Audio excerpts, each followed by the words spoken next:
Hello, and welcome back to Historian at Midnight.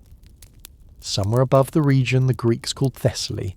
on a night no mortal was ever alive to witness, and no calendar was ever built to date, a mountain was being thrown, whole, root and summit together, across a sky that had not yet finished deciding what shape it wanted to hold, and on the far side of that same sky, standing on a second mountain barely an afternoon's walk from the first, a young god who had been alive for less than a single generation caught the thrown mountain's answer in the form of a bolt of fire forged for him,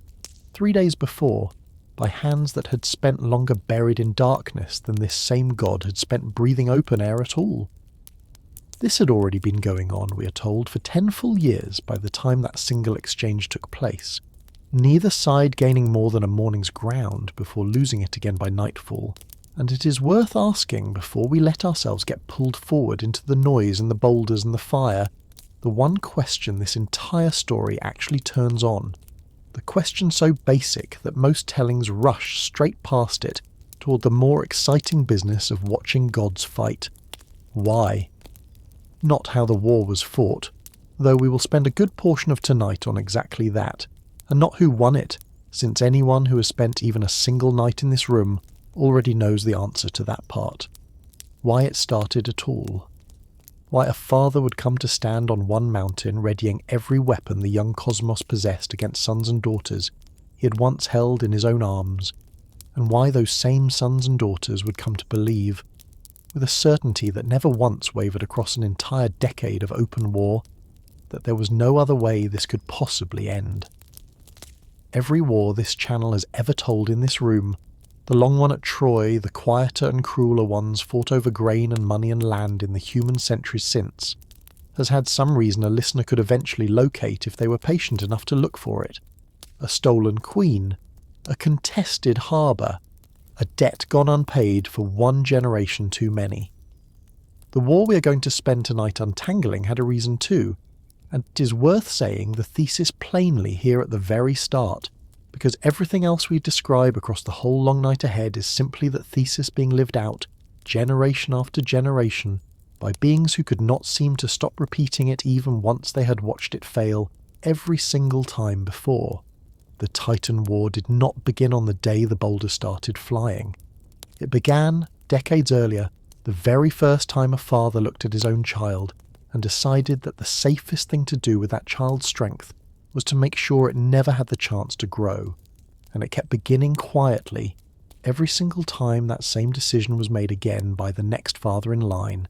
until there were simply too many buried grievances stacked one on top of another for the whole structure to hold any longer, and it finally came apart in the only way a structure built entirely out of fear and swallowed children ever really can. Slowly at first, one buried child and one silenced grievance at a time, and then, once the weight of everything unspoken finally grew too great for even a cosmos this vast to keep quietly carrying, all at once, in 10 years of thunder and stone that any listener still awake at the end of tonight's story is going to hear described in very great detail before we are through. We are going to take this slowly tonight, the way we always do in this room, because the courses of a war this old and this strange do not reveal themselves in a single sentence, and rushing toward the fighting itself would rob you of the only thing that actually makes the fighting mean anything at all. So, let yourself settle in. Let your shoulders sink into wherever you're lying right now. Let the noise of your own day fade the way it always does once we get a few sentences into one of these old stories together, and let me walk you backward, past the war itself, past the 10 years of stalemate, past the swallowing and the sickle, and the very first cruelty this family ever inflicted on itself, all the way to the plain and formless beginning of everything, because that is genuinely the only place a story about why this war happened can honestly start. Before we drift into the rest of this story, take a quiet moment to like this video and subscribe, but only if you genuinely enjoy what I do here, and if you feel like it, leave your own location and your own local time down in the comments, because it is a strange and rather lovely thing to know that somewhere else in the world, right now in a time zone entirely different from your own, another tired listener is settling into the exact same story you are. So get comfortable, and let us begin at the very beginning, with a gap and a silence, and a single unbearable question that would take 3 entire generations of gods to finally, imperfectly, answer. A gap before anything, and a silence with nothing yet to disturb it. To understand why this war happened, we first have to understand what the young cosmos actually looked like, before there was anyone in it capable of starting a war at all. And the old poets who first told this story described that beginning not as some populated paradise waiting to be corrupted, but as something far stranger and far more difficult to hold in the mind. A yawning, formless gap the Greeks called chaos, out of which the very first beings simply arose on their own, unbidden and unfathered, the way morning arrives without anyone having decided it should. It is worth pausing on that word chaos itself for a moment, because the meaning it carries in our own modern language, disorder, confusion, a mess of competing noise, is not actually the meaning the old Greek word once held. Chaos, in Hesiod's own usage, meant simply a yawning gap or a chasm, an empty open space rather than any kind of active disorder. And it is worth naming honestly that this whole story we're telling tonight, for all its eventual thunder and its eventual violence, actually begins in something closer to silence and emptiness than to noise, a single, vast absence out of which everything else, order and family and fear alike, would eventually have to be built entirely from nothing. It is worth naming too the word this same tradition eventually reached for once that emptiness had finally been filled. Cosmos, a Greek word that meant, at its root, good order or right arrangement, the same word that gives us cosmetic in its own oldest sense of something arranged or adorned properly, and it is worth sitting with the neat, quiet symmetry of that pairing. A story that begins in chaos, an empty gap with no order to it at all, and ends 3 long generations later in a cosmos, a world finally arranged well enough to be called by a name that means exactly that. Out of that gap came Gaia, the earth herself, broad and solid and everlasting, and Tartarus, a pit sunk so far beneath the world that a bronze anvil dropped from the surface above would fall, the old poets tell us, for 9 full days and 9 full nights before it ever struck bottom, and Eros, the raw force of desire and attraction that this whole story is about to demonstrate at very great length, was never once a gentle or a harmless thing. It is worth pausing on how strange this beginning actually is, because it tells us something we're going to need for everything still ahead of us tonight. There was no outside architect standing apart from creation and shaping it according to some prior plan. There was only the gap, and then there was Earth, arising out of that gap by a process the old poets never explain because they do not appear to have believed one was needed, and it was Gaia alone, entirely without a partner, who produced the very first sky, a vast being named Uranus, stretched out above her to cover her completely, matching her own boundless size exactly, so that the earth might have somewhere to rest beneath and something to gaze up at forever afterward. Gaia brought forth, alone and unaided, the mountains and the barren, restless sea, and it was only once earth and sky stood joined together in this way, ground below and heaven pressed down close above it, that the actual business of family, and of the specific kind of family cruelty this whole war eventually grew out of, could properly begin at all. Uranus and Gaia, sky and earth locked together in an embrace so constant and so total that almost nothing born between them could ever quite find room to breathe on its own, became, across the generations that followed, the parents of an entire dynasty, and it is worth naming carefully the different kinds of children this first divine marriage actually produced, because the differences among them are the single most important fact in this whole story, more important in the end than any individual battle we're going to describe tonight. It is worth naming the less famous among these 12 as well, not merely the 6 or 7 whose own stories this whole night will keep returning to, because a titan named Creus, married to a daughter of the primordial sea named Eurybia, fathered 3 sons whose own names would go on to matter enormously to later Greek imagination even though their own father is rarely remembered at all, Astraeus, whose union with the dawn goddess Eos would go on to produce the stars themselves, and the four winds that stir the world's own weather, Pallas, whose own name would later be borrowed by the goddess Athena in memory of a companion or a rival depending on which telling you trust, and Perses, whose own daughter Hecate would go on to be honoured by Zeus himself, in a rare and pointed exception to the fate of most defeated titans, with power and privilege undiminished even after her own grandfather's generation had lost this war entirely. It is worth naming Coeus too, husband to Phoebe and grandfather, through their daughter Leto, to Apollo and Artemis both. A titan this tradition otherwise tells us almost nothing about beyond his own name and his own marriage, and it is worth sitting honestly with how much of this family's total history has simply been lost to us, entire lives and choices and battles reduced in the surviving record to a single name attached to a single marriage, and nothing more. There were 12 children of one broad kind, 6 sons and 6 daughters, tall and beautiful by every surviving account and possessed of tremendous power, whom later ages would come to call the Titans, and among them were figures this story is going to return to across the whole long night ahead. Cronus, youngest and, as we'll see, boldest of the sons, Oceanus, the great river encircling the whole of the world, Hyperion, father of the sun and the moon and the dawn, Iapetus, whose own sons matter enormously to nearly everything still to come tonight, and Rhea, Themis, Mnemosyne, and Tethys among the daughters, each one destined to become, in her own way, an ancestor of gods and ideas that still shape how we speak and think today. But Uranus and Gaia had other children too,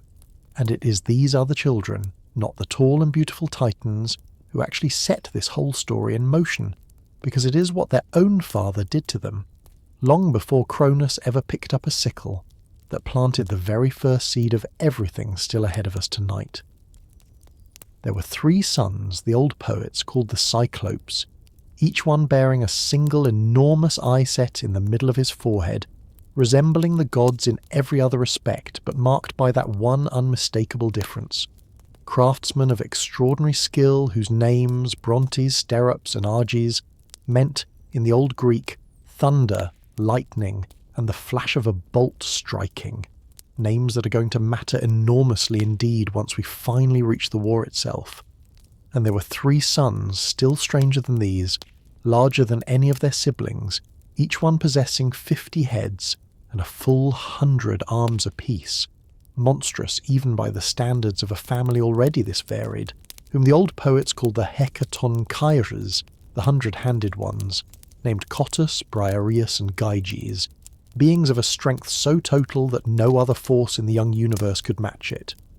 It is worth pausing on these 6 children, the 3 one-eyed craftsmen and the 300-handed giants, because what happened to them next is, quite literally, the root cause this entire war eventually grew out of, a father's disgust and the first burial this family ever performed. It is worth naming this moment plainly as the true starting point of everything still to come tonight, since so much of what follows, the sickle, the curse, the swallowing, the 10 years of war, will only ever make honest sense once we understand exactly how ordinary and how understandable this very first act of cruelty must have felt to the father committing it.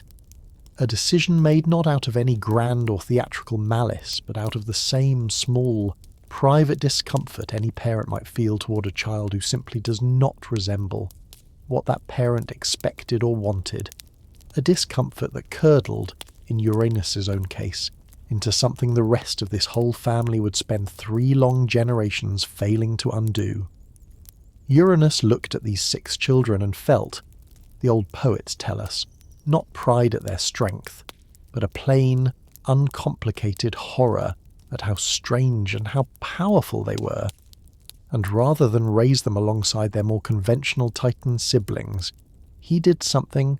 this whole story never lets us forget, because it is the very first appearance of the exact pattern this entire war would eventually be fought to end. He forced each of them back down into the body of their own mother, Gaia, hiding them away in some deep hollow of the earth where they could trouble him no further, refusing to let any of them ever see the light at all. And it is worth sitting with that image for a long moment before we move on, because it is the family's oldest cruelty in its rawest and least disguised form, a father looking at his own children and seeing, before anything else, a threat to be buried rather than a future to be raised, burying that threat inside the one body large enough to hold it, and patient enough to carry the weight without complaint. Every single grievance this war was eventually fought to settle, every reason Gaia would go on to give her own children for taking up arms against their own father in the first place, and every reason those same children would go on to repeat the identical cruelty against their own children in turn, traces back in an unbroken line to this single decision made once by a single, frightened father at the very dawn of the world. Gaia, carrying 6 of her own children forced back inside her own vast body for the crime of having been born strange, suffered under that weight in a way the old poets describe with real, aching physical detail, a pain so constant and so total that she resolved, after enduring it for as long as any being, however ancient, could reasonably be asked to endure anything, to do something about it. And it is worth pausing here on the fact that this is where the actual causal chain of the whole war truly begins, not in some abstract cosmic principle, but in one mother's very physical, very specific suffering, carried inside her own body for longer than any mortal reckoning of time could measure, and in the fury that suffering eventually produced. A sickle of grey flint, and the question of who would use it. Gaia fashioned, from within her own body, a great sickle made of a hard grey stone the old poets call adamant, a substance whose very name would go on to give the modern world both the word diamond and the English word adamant itself, still used today for anyone or anything utterly unyielding, a word whose own ordinary modern meaning, refusing to bend or break under any pressure at all, traces directly back to the one stone in the whole of this young cosmos, hard enough to cut a god, and she brought this weapon to her own remaining children, the Titans still living openly in the world above rather than buried inside her, and asked which of them would be willing to use it against their own father, to put an end once and for all to a marriage that had become, for her, an unbroken lifetime of suffering. It is worth pausing on how the Titans responded to this request, because every single one of them, all 12 of these tall and beautiful children, listened to their mother's plea in total silence, and every single one of them, save exactly one, was too afraid of their own father's power to answer her at all. It is worth naming that fear honestly, rather than skipping past it toward the one sibling who eventually acted, because it tells us something true about how total Uranus's authority over his own household actually was. A fear so complete that 11 grown gods, any one of whom possessed real and considerable power in their own right, would rather let their own mother's suffering continue indefinitely than risk their own father's wrath by lifting a hand against him. That one exception was Cronus, the youngest of the Titan sons, and it is worth pausing on that detail, youngest rather than eldest, because it establishes a pattern.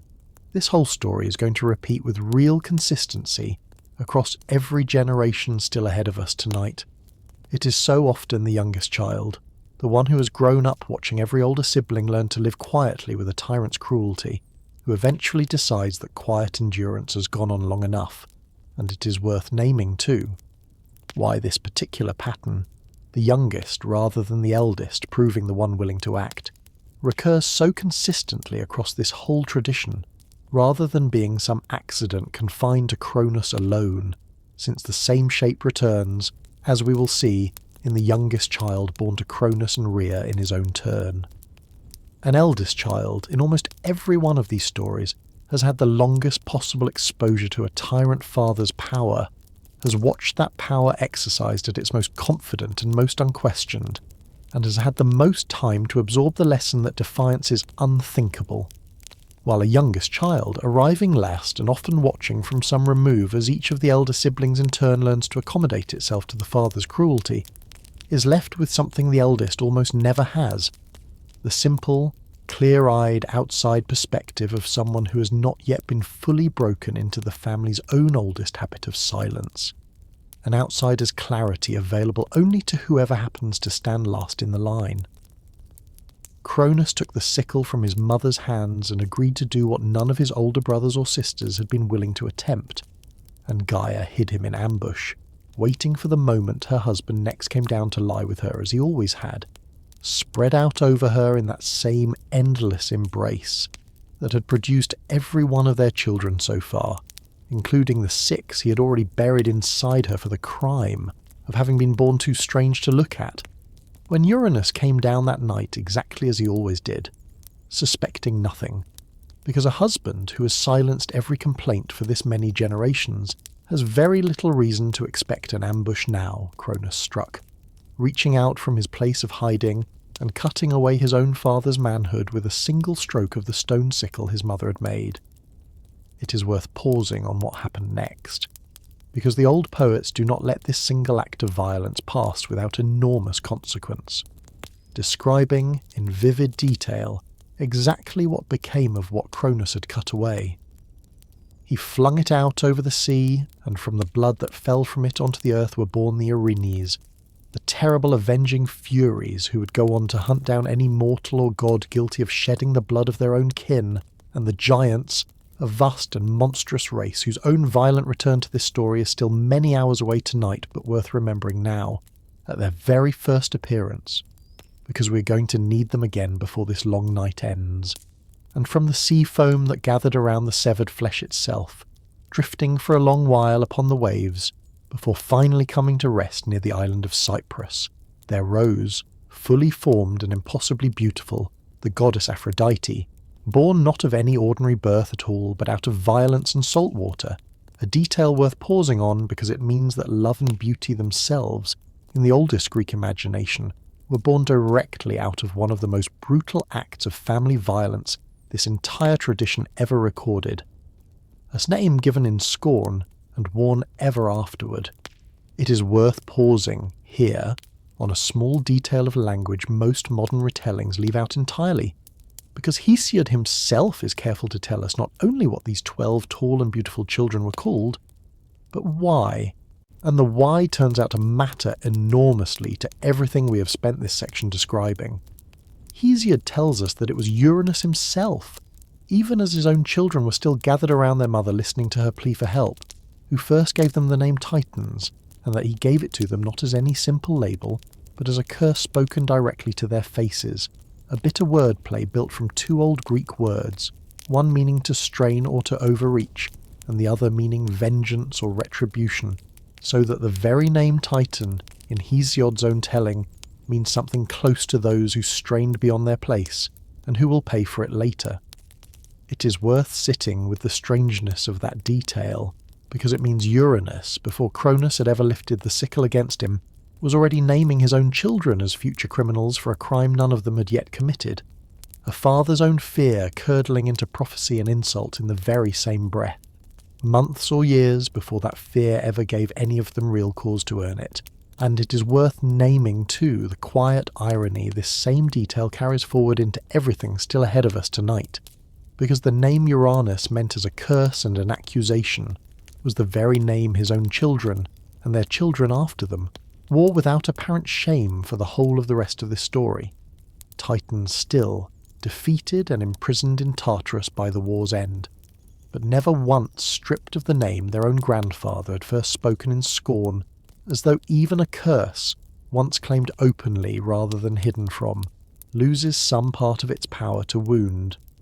It is worth pausing on this whole episode a little longer, because it is doing something this story needs us to understand clearly before we can honestly answer the question we set out to answer tonight. Cronus's act was, by any fair measure, an act of liberation, freeing his mother from an unbearable and unending suffering that no one else in his own family had been brave enough to end, and any listener hearing this part of the story for the first time is meant, in this exact moment, to feel something close to relief on Gaia's behalf. And yet it is also, in the very same instant, an act of violence against a father by his own son, achieved through ambush and a weapon forged in secret, rather than through any honest confrontation. And it is worth noticing here so early in the story that this tradition never actually resolves that tension for us. It simply lets both truths sit side by side, exactly as heavy as each other, and asks us to carry them forward into everything still ahead. Because Cronus, in freeing his mother from one tyrant, was about to become a second tyrant of an almost identical shape, and understanding exactly how and why that happened is the whole reason we're telling this story at all tonight. A curse spoken only once, and never once forgotten afterward. Uranus, defeated and driven from any further direct rule over the world, did not vanish from this story without one final word, and it is worth pausing on what that word actually was, because it is the single seed from which the entire war we are building toward tonight eventually grew. As he withdrew, wounded and humiliated by his own son's hand, he pronounced a curse over Cronus, warning him that he too would one day be overthrown by his own child, exactly as he himself had just been overthrown, a prophecy that some tellings credit to Uranus directly, and others credit instead to Gaia, speaking now on behalf of the Earth's own long, patient memory, but which every surviving version of this story agrees was spoken, and which every version agrees Cronus heard and understood, and could never afterward entirely forget. It is worth pausing at real length on what a prophecy like this actually does to the mind of the being who receives it, because this single curse is, more than any other single fact in tonight's whole story, the actual engine that drives everything still to come. A prophecy of this kind does not simply predict the future, it reshapes the behaviour of the one who hears it, in exactly the direction that makes the prophecy more rather than less likely to come true, and it is worth sitting with that irony for a moment, because it is going to repeat itself with almost mathematical precision across the whole of the rest of tonight's story. Cronus, hearing that his own child would one day overthrow him, could have chosen any number of paths in response to that warning. He could have chosen, as we will see one of his own descendants eventually managed to choose, to build alliances strong enough that no single act of betrayal could ever unseat him.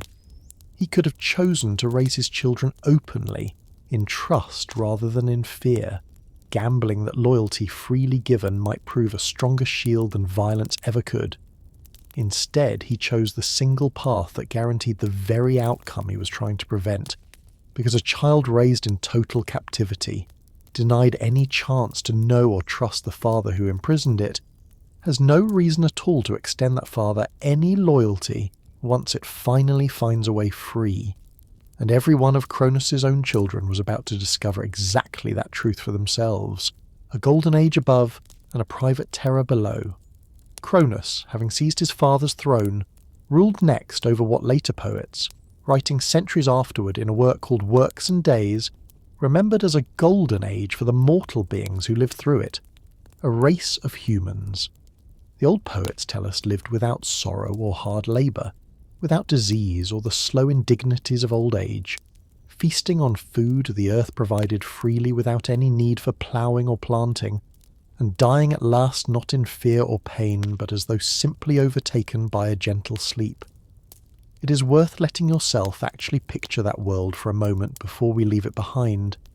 Orchards that needed no pruning hand to bear their own sweet fruit. Whole villages that never once heard the sound of a locked door or a raised voice, because there was nothing yet worth stealing and no hunger sharp enough to make a neighbour into a threat. Whole afternoons spent with nothing more urgent to do than lie in tall grass and watch the particular slowness of clouds crossing a sky that had never once been asked to darken with anything more troubling than an ordinary evening's rain. Seasons that changed only ever gently, never sharply enough to threaten a harvest that had never really needed tending in the first place. An entire generation of human beings who lived and grew old and lay down to rest within a peace. this story is never again going to offer any of its later mortal generations in quite the same unbroken measure. It is worth pausing on that detail. A genuinely golden age for humanity presided over by the very same king who was, in the private and hidden chambers of his own family, already beginning to do something that would make him one of the most frightened and cruel fathers the whole of Greek mythology ever produced. Because it means that Cronus's reign contained, within it, both of the truths this whole tradition keeps insisting on holding together at once. Real abundance and real peace for the mortal world spread out beneath him, and, hidden from that same mortal world entirely, a terror so total that he was about to attempt something even his own father had never quite dared. Cronus married his own sister, a titaness named Rhea, exactly as their parents Uranus and Gaia had themselves been sky and earth locked in a single family unit. Since the earliest generations of gods knew no other pattern of marriage than this, and Rhea, in the years that followed, began to bear him children, one after another, each one a god or goddess, who would go on in later ages to become central to nearly every act of worship the Greek world ever practiced. But Cronus, remembering his own father's curse with a clarity that only grew sharper with each passing year, decided that he was not going to wait patiently for that curse to come true. He decided instead to do to his own children exactly what his own father had once done to the Cyclopes and the 100-handed ones, force them out of sight before they could ever grow strong enough to threaten him. Except that Cronus, having no vast earth mother of his own body to hide his children inside the way Uranus once had, chose an even more total and more horrifying method of putting them where they could never trouble him at all. A cradle for 6 children, and a father who chose to swallow everyone. As each child was born to Rhea, Cronus took the infant from her arms and swallowed it whole, and it is worth pausing on the sheer deliberate horror of this image, because the old poets do not soften it in the telling. First came Hestia, goddess of the hearth and of the home's own quiet warmth, swallowed the moment she was born. Then came Demeter, goddess of the grain and of every harvest the mortal world would ever depend on, swallowed exactly as her sister had been. Then Hera, who would one day become queen of the very gods her father was currently devouring, swallowed in her turn. Then Hades, who would one day rule an entire underworld of the dead, swallowed before he had ever drawn a second breath. Then Poseidon, who would one day command the whole of the sea, swallowed just as completely as each of his siblings before him. It is worth pausing on Rhea's own experience of this, because the old poets, even in a tradition that does not always trouble itself with a mother's own interior grief, cannot help but linger, at least a little, on what it must have been like for her, bearing child after child inside her own body for 9 long months, only to watch each one disappear down her own husband's throat within moments of its first cry. A grief repeated 5 separate times in a row with no apparent end in sight. It is worth remembering here that this grief belonged to Rhea alone in a way the wider tradition rarely gives its goddesses the space to fully express, because there is no ritual of mourning available to a mother whose children have not died in any ordinary sense at all, but are instead still living, however unreachably, inside the body of the very man responsible for taking them from her. And it is worth naming, honestly, that Rhea's grief is every bit as much a cause of the war we are building toward tonight as Cronus's own fear was, because it is her grief, and no one else's, that finally produced the one act of open defiance this entire family had been too afraid to attempt for 3 straight generations running. It is worth pausing on Rhea a little longer before we move on, because she's so often reduced, in a story this dominated by fathers and sons, to little more than a single act of clever substitution, a stone and swaddling cloth and nothing else worth remembering about her, when the fuller shape of her own part in this story asks considerably more of her than that single trick. Consider what it actually required of her simply to survive 5 consecutive losses of exactly the same kind, watching Hestia disappear and then composing herself well enough to carry Demeter safely to term regardless, watching Demeter disappear in her turn, and carrying Hera all the same, 5 separate times, absorbing a grief this tradition never once suggests grew easier with repetition, and choosing every single time to conceive again rather than to simply refuse her own husband and end the cycle of loss at its source. It is worth naming honestly that this tradition does not give us the option of imagining Rhea simply walking away from Cronus once the pattern of his cruelty became clear, since neither the customs of this earliest generation of gods nor the practical realities of her own marriage seem to have offered her any such escape. And it is worth sitting with that constraint for a moment, because it means her eventual defiance, when it finally came, was not the easy first resort of a goddess with many options, but the very last resort of one who had exhausted every quieter alternative first. And it is worth naming, too, the particular kind of courage her final act actually required, because deceiving Cronus meant living, for the whole span of a full pregnancy and beyond, beside a husband who had already proven 5 times over exactly what he was capable of doing the moment he learned the truth, carrying a secret whose discovery would very likely have cost her own life alongside her child's, and doing so not in some brief, adrenaline-driven moment of crisis, but across the long, ordinary day-by-day discipline of an entire hidden pregnancy and its aftermath. It is worth naming plainly that this same patient, sustained courage, the willingness to keep a single dangerous secret faithfully for years on end rather than in one dramatic instant, is a considerably less glamorous kind of bravery than the thunderbolts and mountains this story spends so much of its own attention on, and it is worth giving it its due regardless, because without Rhea's own years of careful, unglamorous deception, there would have been no hidden sun on Crete, no war fought a generation later, and nothing at all left for the rest of tonight's story to tell. It is worth naming, too, that Rhea's own story did not simply end once her 6 children were finally reunited, and the war they went on to fight was finally won, because later worship across the Greek, and then the Roman world would go on to fold her own identity into an even older and even more widely venerated figure, a great mother goddess, worshipped across Anatolia under the name Cybele, honoured with drums and lions and a fiercely devoted priesthood, whom later Greek and Roman writers alike came to treat as simply another face of Rhea herself, the same patient, grieving mother who had once smuggled a single stone into her own husband's hands, elevated centuries after her own story was first told, into one of the most widely worshipped mother goddesses of the entire ancient Mediterranean world. It is worth sitting with that afterlife for a moment, because it means the goddess this whole story so often reduces to a single act of clever substitution went on, in the actual lived religious practice of millions of ordinary ancient worshippers, to become something considerably larger than any single scene in any single poem could capture. A mother whose own grief and whose own courage, once tested, seemed to have been broad and human enough to be recognised across cultures and centuries in the shape of an entirely different goddess's own worship. Rhea, pregnant with a 6th child and unable to bear watching this same horror repeat itself one more time, went at last to her own parents, Gaia and Uranus, the very sky her husband had once overthrown, and begged them for some way of saving this final child, and, through him, of eventually setting right the whole terrible arithmetic of everything Cronus had already swallowed. It is worth pausing on the strangeness of that appeal, a wounded father and a wearied mother, the very sky and earth that Cronus's own violence had first separated,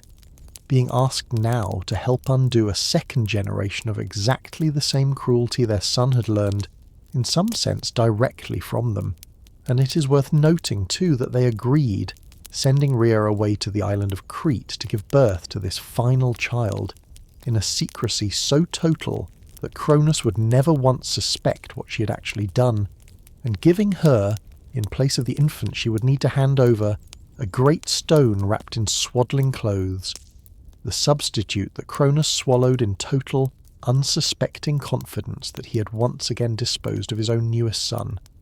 That son hidden away in a cave on Crete with a goat named Amalthea nursing him on her own milk and on the honey of wild bees, and guarded whenever his infant cries threatened to carry down the mountainside by a band of armed young men called the Curetae, who danced in a tight circle around his cradle, clashing their bronze shields and spears together in a deliberate, thunderous rhythm loud enough to swallow up the sound of a crying baby before it ever reached the wrong ears, grew, across the years that followed, in complete secrecy.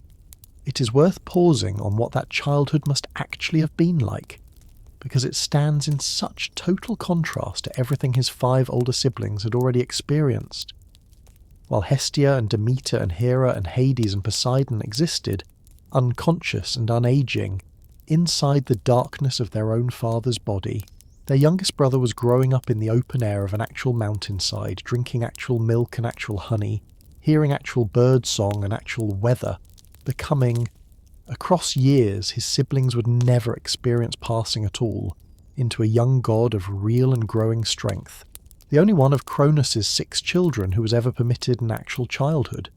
It is worth pausing for a moment on the beings who actually made that childhood possible, because the Curetes who dance their clashing, thunderous dance around his cradle receive almost no individual attention in any surviving source, and yet their own daily, unglamorous vigilance was every bit as essential to everything that follows tonight as any god's own considered choice. Picture, for a moment, one of those armed young men standing his own watch on an ordinary afternoon on that same mountainside, listening for the particular pitch of an infant's cry that might carry down toward wherever Cronus happened to be, ready to raise his own shield and spear into that same relentless clashing rhythm at the very first sound of it, day after day, for years on end, with no guarantee at all that his own vigilance would ever matter to anyone beyond the small circle of gods hiding on that same mountain, and with every reason to know that a single lapse, one afternoon of exhaustion or carelessness, might be the one afternoon Cronus's own attention finally turned the wrong way. It is worth naming honestly that this entire war, and the whole new order that followed it, rested in its very earliest and most fragile stage on nothing grander than this: ordinary, watchful labour, performed by beings history does not even bother to name individually, standing guard over a single infant's safety, long enough for him to grow into someone capable of finishing what their own quiet vigilance had only ever been buying time for. It is worth sitting with that asymmetry for a moment, because it means that when this story's central confrontation finally arrives, it will be a fight between a father who has never once had to reckon with the consequences of his own cruelty, and a son who was raised from his very first breath, specifically to end it. His name was Zeus, and it is worth naming here that this particular arithmetic of the story, one hidden and freely raised child eventually returning to undo an entire dynasty of buried and swallowed siblings, is not unique to the Greek imagination at all, a fact this channel is going to return to at some length later tonight, because understanding how widely this exact pattern was told across the whole of the ancient Near East tells us something important about why this specific kind of story mattered so much to the people who kept telling it, generation after generation, across cultures that otherwise had almost nothing in common with one another. A goddess's counsel, and a cup that finally undid everything Cronus had spent so many years so carefully swallowing. Zeus, grown at last into a young god of real power and confidence, did not rush immediately to open confrontation with his own father, and it is worth pausing on that patience, because it is the very first sign in this story's own chronology of a quality that is going to distinguish him from both his father and his grandfather across everything still to come tonight: a willingness to seek out clever counsel before ever reaching for open force. He sought out, in some tellings with his own mother Rhea's guidance, a Titaness named Metis, daughter of Oceanus and Tethys, and therefore one of that vast, largely unnamed generation of ocean-born cousins this story is going to have more to say about later tonight. A goddess whose very name meant, in the old Greek, cunning intelligence itself, wisdom of the practical, resourceful kind rather than any distant, abstract sort. the exact quality neither Uranus nor Cronus had ever once thought to seek out from anyone before reaching for violence instead. It is worth pausing on Metis alongside Themis for a moment, because this whole war was, in the end, won by exactly the two qualities these two goddesses each separately embodied. Themis' own steady commitment to what was simply right, lending Zeus's cause its moral weight from the very earliest days of the conflict, and Metis' own cunning practical intelligence supplying the one actual mechanism, a potion powerful enough to undo a decade of swallowing in a single afternoon, that finally made Zeus's own family whole again in the first place. It is worth naming, honestly, that neither quality alone would likely have been enough, since justice without a workable plan for achieving it is only ever a grievance, and cunning without any grounding in what is actually right is only ever a trick, and it is worth carrying forward into the war itself. The fact that Zeus needed both goddesses and both of their very different gifts before he ever needed a single thunderbolt. Metis prepared at Zeus's own request a potion, an emetic powerful enough to force even a god as ancient and as powerful as Cronus to disgorge whatever he had swallowed. Rhea, or in some versions Metis herself in disguise, brought this potion to Cronus mixed into a drink of nectar and honeyed wine. And Cronus, suspecting nothing from a wife he had already deceived so completely for so many years, drank it down without hesitation. What followed is one of the strangest and, in its own way, most darkly comic reversals in this entire tradition, because Cronus, gripped almost immediately by the potion's violent effect, began to vomit up everything he had swallowed across all those years, and it is worth pausing on the exact order in which it came back up, because the old poets are careful to specify it, and because that order matters enormously to what happens next. First came the great stone that Rhea had tricked him into swallowing in place of Zeus himself, emerging whole and untouched after all those years inside him, and then, one after another, in the precise reverse order of how he had originally swallowed them, came Poseidon, then Hades, then Hera, then Demeter, then Hestia,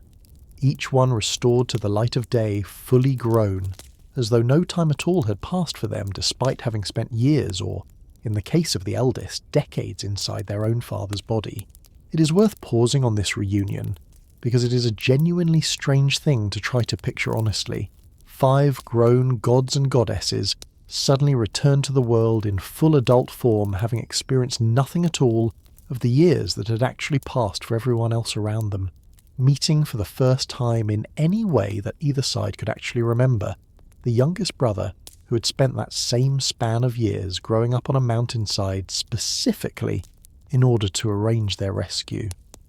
There is no record of what that first conversation between the 6 of them was actually like, and it is worth sitting, for a moment, in that silence, because it means we are left to imagine, entirely on our own, what it must have felt like for 5 siblings to owe their entire existence in the world to a brother. None of them had ever consciously met,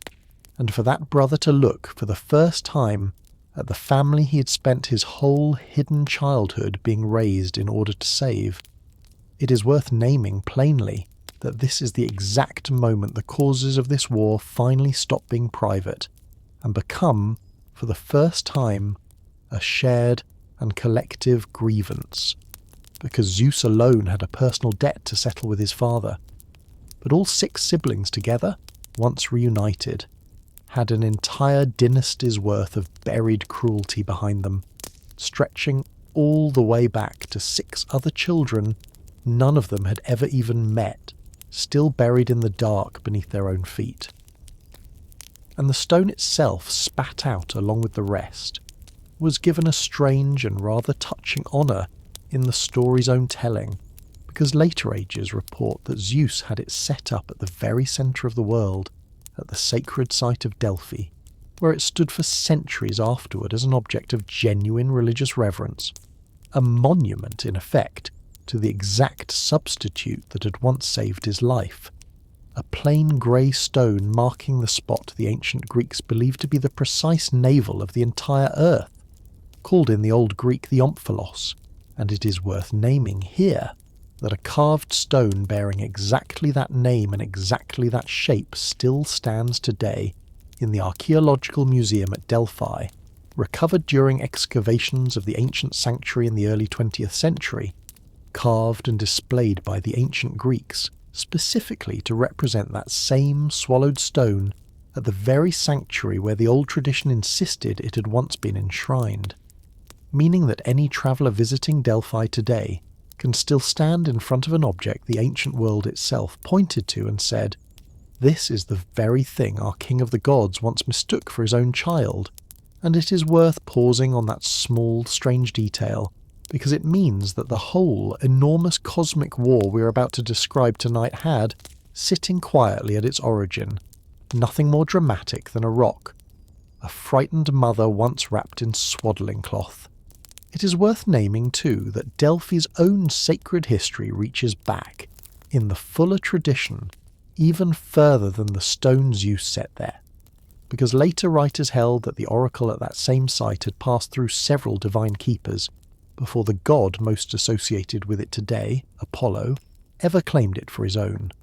Gaia herself, the earth whose own suffering set this entire night's story into motion, was said in some tellings to have been the very first power to speak through the ground at Delphi, and it was Themis, the same Titaness whose early loyalty to Zeus we have already named more than once tonight, as one of the clearest signs that his cause carried the weight of genuine justice behind it, who was said to have held that same oracle next, speaking on behalf of divine law itself before Apollo eventually succeeded her there. It is worth sitting with that quiet detail for a moment, because it means the very ground where Zeus chose to enshrine the stone that once saved his infant life had already belonged, for untold ages before he ever arrived there, to two of the female figures whose own choices, Gaia's counsel and Themis's own early alignment with justice, did more to secure his eventual victory than almost any single blow struck in the whole 10 years of fighting. A small and easily missed piece of continuity connecting the very site of his triumph back to the two goddesses most responsible for making that triumph possible in the first place. A shepherd on a mountainside and a war whose fullest telling has been lost. It is worth pausing, before we go any further into the actual causes of this war, on where this whole story we have been following tonight actually comes from, because it did not arrive to us carved on some ancient monument with an obvious date attached. And it is worth being honest about the strange, human, and rather ordinary route by which it eventually reached us at all. Almost everything we have described so far tonight, the castration of Uranus, the swallowing of Cronus's children, the stone wrapped in swaddling cloth, comes down to us primarily from a single long poem called the Theogony, composed by a Greek poet named Hesiod sometime around the 8th century before Christ, roughly the same period, give or take a generation, in which the poet we call Homer was composing the Iliad and the Odyssey. This channel has already spent long nights following in this very room. Hesiod, unlike Homer, tells us something about himself directly in his own poetry, describing himself not as a court poet or a priest of any established temple, but as an ordinary shepherd, tending his own flocks on the slopes of Mount Helicon. When he says the muses themselves appeared to him, and breathed into him a voice fit for singing of things past and things to come, a claim this channel cannot verify, and does not ask you to take as literal fact, but one worth sitting with regardless, because it means the single most complete account we possess of why the entire cosmos ended up ruled by Zeus was first written down, by its own author's own account, by a man who spent most of his ordinary life watching sheep rather than gods. It is worth naming, too, one further and rather striking fact about Hesiod's own life, because it bears directly on why a story about fathers, sons, and a war fought over inheritance might have felt so urgent and so personal to the particular man who first wrote it down for us. That same later poem, Works and Days, the one that gave us the golden and silver and bronze and heroic and iron ages we described earlier tonight, is addressed by Hesiod directly to his own brother, a man named Perses, and it tells us, in Hesiod's own words, that the two brothers had already fought bitterly over the division of their own father's inheritance, that Perses had, by Hesiod's own account, bribed corrupt local judges to award himself a larger share of their father's land than he was rightfully owed, and that Hesiod was now writing in part to warn his own brother that a life built on taking more than one's fair share, resolved through bribery rather than honest dealing, was a life built on the same doomed foundation as the Iron Age Hesiod believed his own generation was suffering through. It is worth sitting with the very real possibility, one a great many modern scholars of this poetry have taken seriously, that the same poet who gave us tonight's entire story of a father's fear and two sons' unequal inheritance of power was, in his own actual ordinary life, living through his own smaller and more mortal version of exactly that same struggle. A brother rather than a father this time, land and livestock rather than a cosmic throne, but the same underlying human question nonetheless: who deserves what has been handed down, and what happens to a family once that question is answered by force or by fraud, rather than by any shared and honest reckoning. It is worth naming honestly that we cannot know for certain how directly Hesiod's own family quarrel shaped the way he chose to tell the story of Uranus and Cronus and Zeus, since no ancient source ever states the connection outright, but it is worth carrying the possibility with you regardless, because it means the oldest and most cosmic telling of this whole night's story may have first been written down by a man who understood, in his own very ordinary life, exactly what it felt like to watch a father's legacy become a battlefield between his own children. It is worth naming, too, one further source this whole tradition eventually produced, because it is the source that would, in theory, have told us the most about the actual war itself, rather than merely the causes leading up to it. An entire epic poem that once existed bearing the very title we might use for this whole conflict tonight, a Titanomachy, attributed by some ancient sources to a poet named Eumelus of Corinth, composed at some point reasonably close to Hesiod's own lifetime. It is worth pausing on the fact that this entire poem, which may well have given us a fuller and more detailed account of the 10-year war than anything Hesiod's own comparatively brief treatment offers, has been lost almost entirely, surviving today only in a small handful of fragments quoted by later ancient writers, meaning that the single most detailed epic account this civilization may ever have produced of its own defining war between gods and titans has simply vanished, leaving us to reconstruct the fullest shape of both its causes and its fighting from Hesiod's own comparatively brief telling, and from the scattered second-hand details later mythographers thought worth preserving. It is worth naming too a considerably later source that most systematically tried to gather every competing version of these stories into one single, tidy reference, a Greek work called the Bibliotheca, or library, traditionally attributed to a scholar named Apollodorus, though most modern historians now believe it was actually compiled by an unknown later writer, borrowing his name for authority, sometime in the 1st or 2nd century after Christ, nearly 1,000 years after Hesiod first sat down with his own shepherd's memory of the Muse's voice. It is this same later compilation that gives us many of the small, specific causal details we have relied on tonight, the precise order in which Cronus's swallowed children were disgorged, the exact roster of which Titans sided with Cronus and which sided against him. And it is worth remembering, honestly, that a source written a full 1,000 years after the events it describes were first imagined is not quite the same kind of witness as an eyewitness account of anything that actually happened, since nothing in tonight's entire story ever actually happened in the way a real historical war did.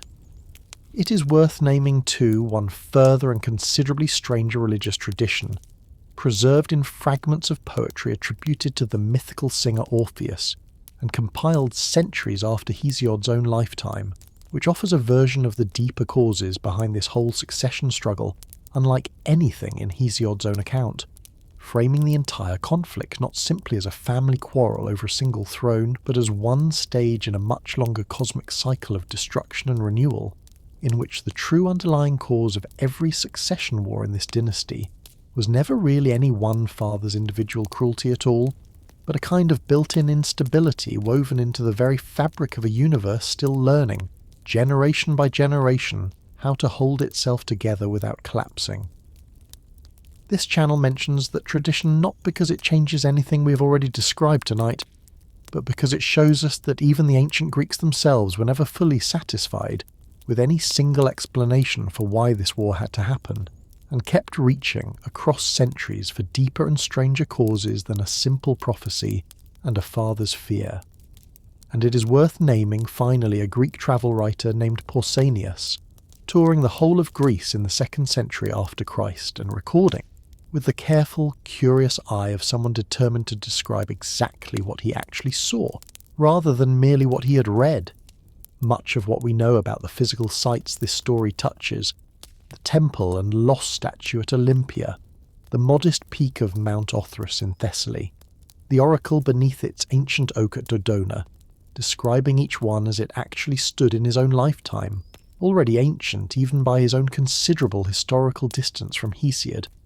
And it is worth being grateful, honestly, for a writer who cared enough to walk the actual ground these stories were told about, and write down what remained of it.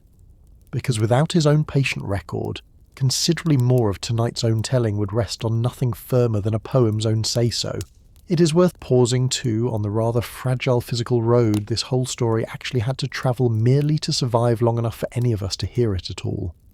Because a poem composed in the 8th century before Christ does not simply persist automatically across nearly 3,000 years of human history afterward. Hesiod's own Theogony survives today not because any single original manuscript from his own lifetime has somehow lasted this long, since nothing so old and so fragile as papyrus ever could, but because it was copied, by hand, generation after generation, by scribes across the whole of the ancient and medieval Greek-speaking world, each new copy made before the previous one finally wore out entirely, a chain of transmission stretching from Hesiod's own lifetime through the great library at Alexandria, where scholars in the centuries after Alexander the Great worked to establish authoritative editions of exactly this kind of early poetry, through the long centuries of the Byzantine Empire, whose monks and scholars kept recopying these same old pagan poems onto fresh parchment, century after century, for reasons that had less to do with any lingering belief in Cronus or Zeus than with a simple, stubborn conviction that a language's own oldest literature was worth the considerable labour of preserving. It is worth naming too that fragments of papyrus bearing lines from Hesiod's own poetry have actually been recovered from the sands of Egypt, preserved for nearly 2,000 years by nothing more than the region's own extraordinary dryness. And it is worth sitting with the genuine improbability of that chain, a shepherd's own claimed vision on a Greek mountainside, copied and recopied by hands across a dozen different centuries and at least 3 different empires, surviving fire and war and simple neglect at every single step, before finally arriving, translated now into whatever language you're hearing this story in tonight, in a room where you're trying to fall asleep. What we have inherited, across all of these competing and contradicting sources, is not a fixed and settled record, but a living argument the Greek world kept having with itself for well over 1,000 years about the true shape and the true cause of its own oldest story. And it is worth carrying that honesty with you through the rest of tonight's telling, because every detail we have shared and will still share tonight was, at some point, somebody's own particular choice about how the story ought to go, argued over and revised by generations of poets who never entirely agreed with one another about why. Exactly, this family could not stop tearing itself apart. A family divided, and the choices that decided the war before it began. With Zeus and his 5 freed siblings now standing together for the first time as an actual family, rather than a solitary childhood spent in hiding,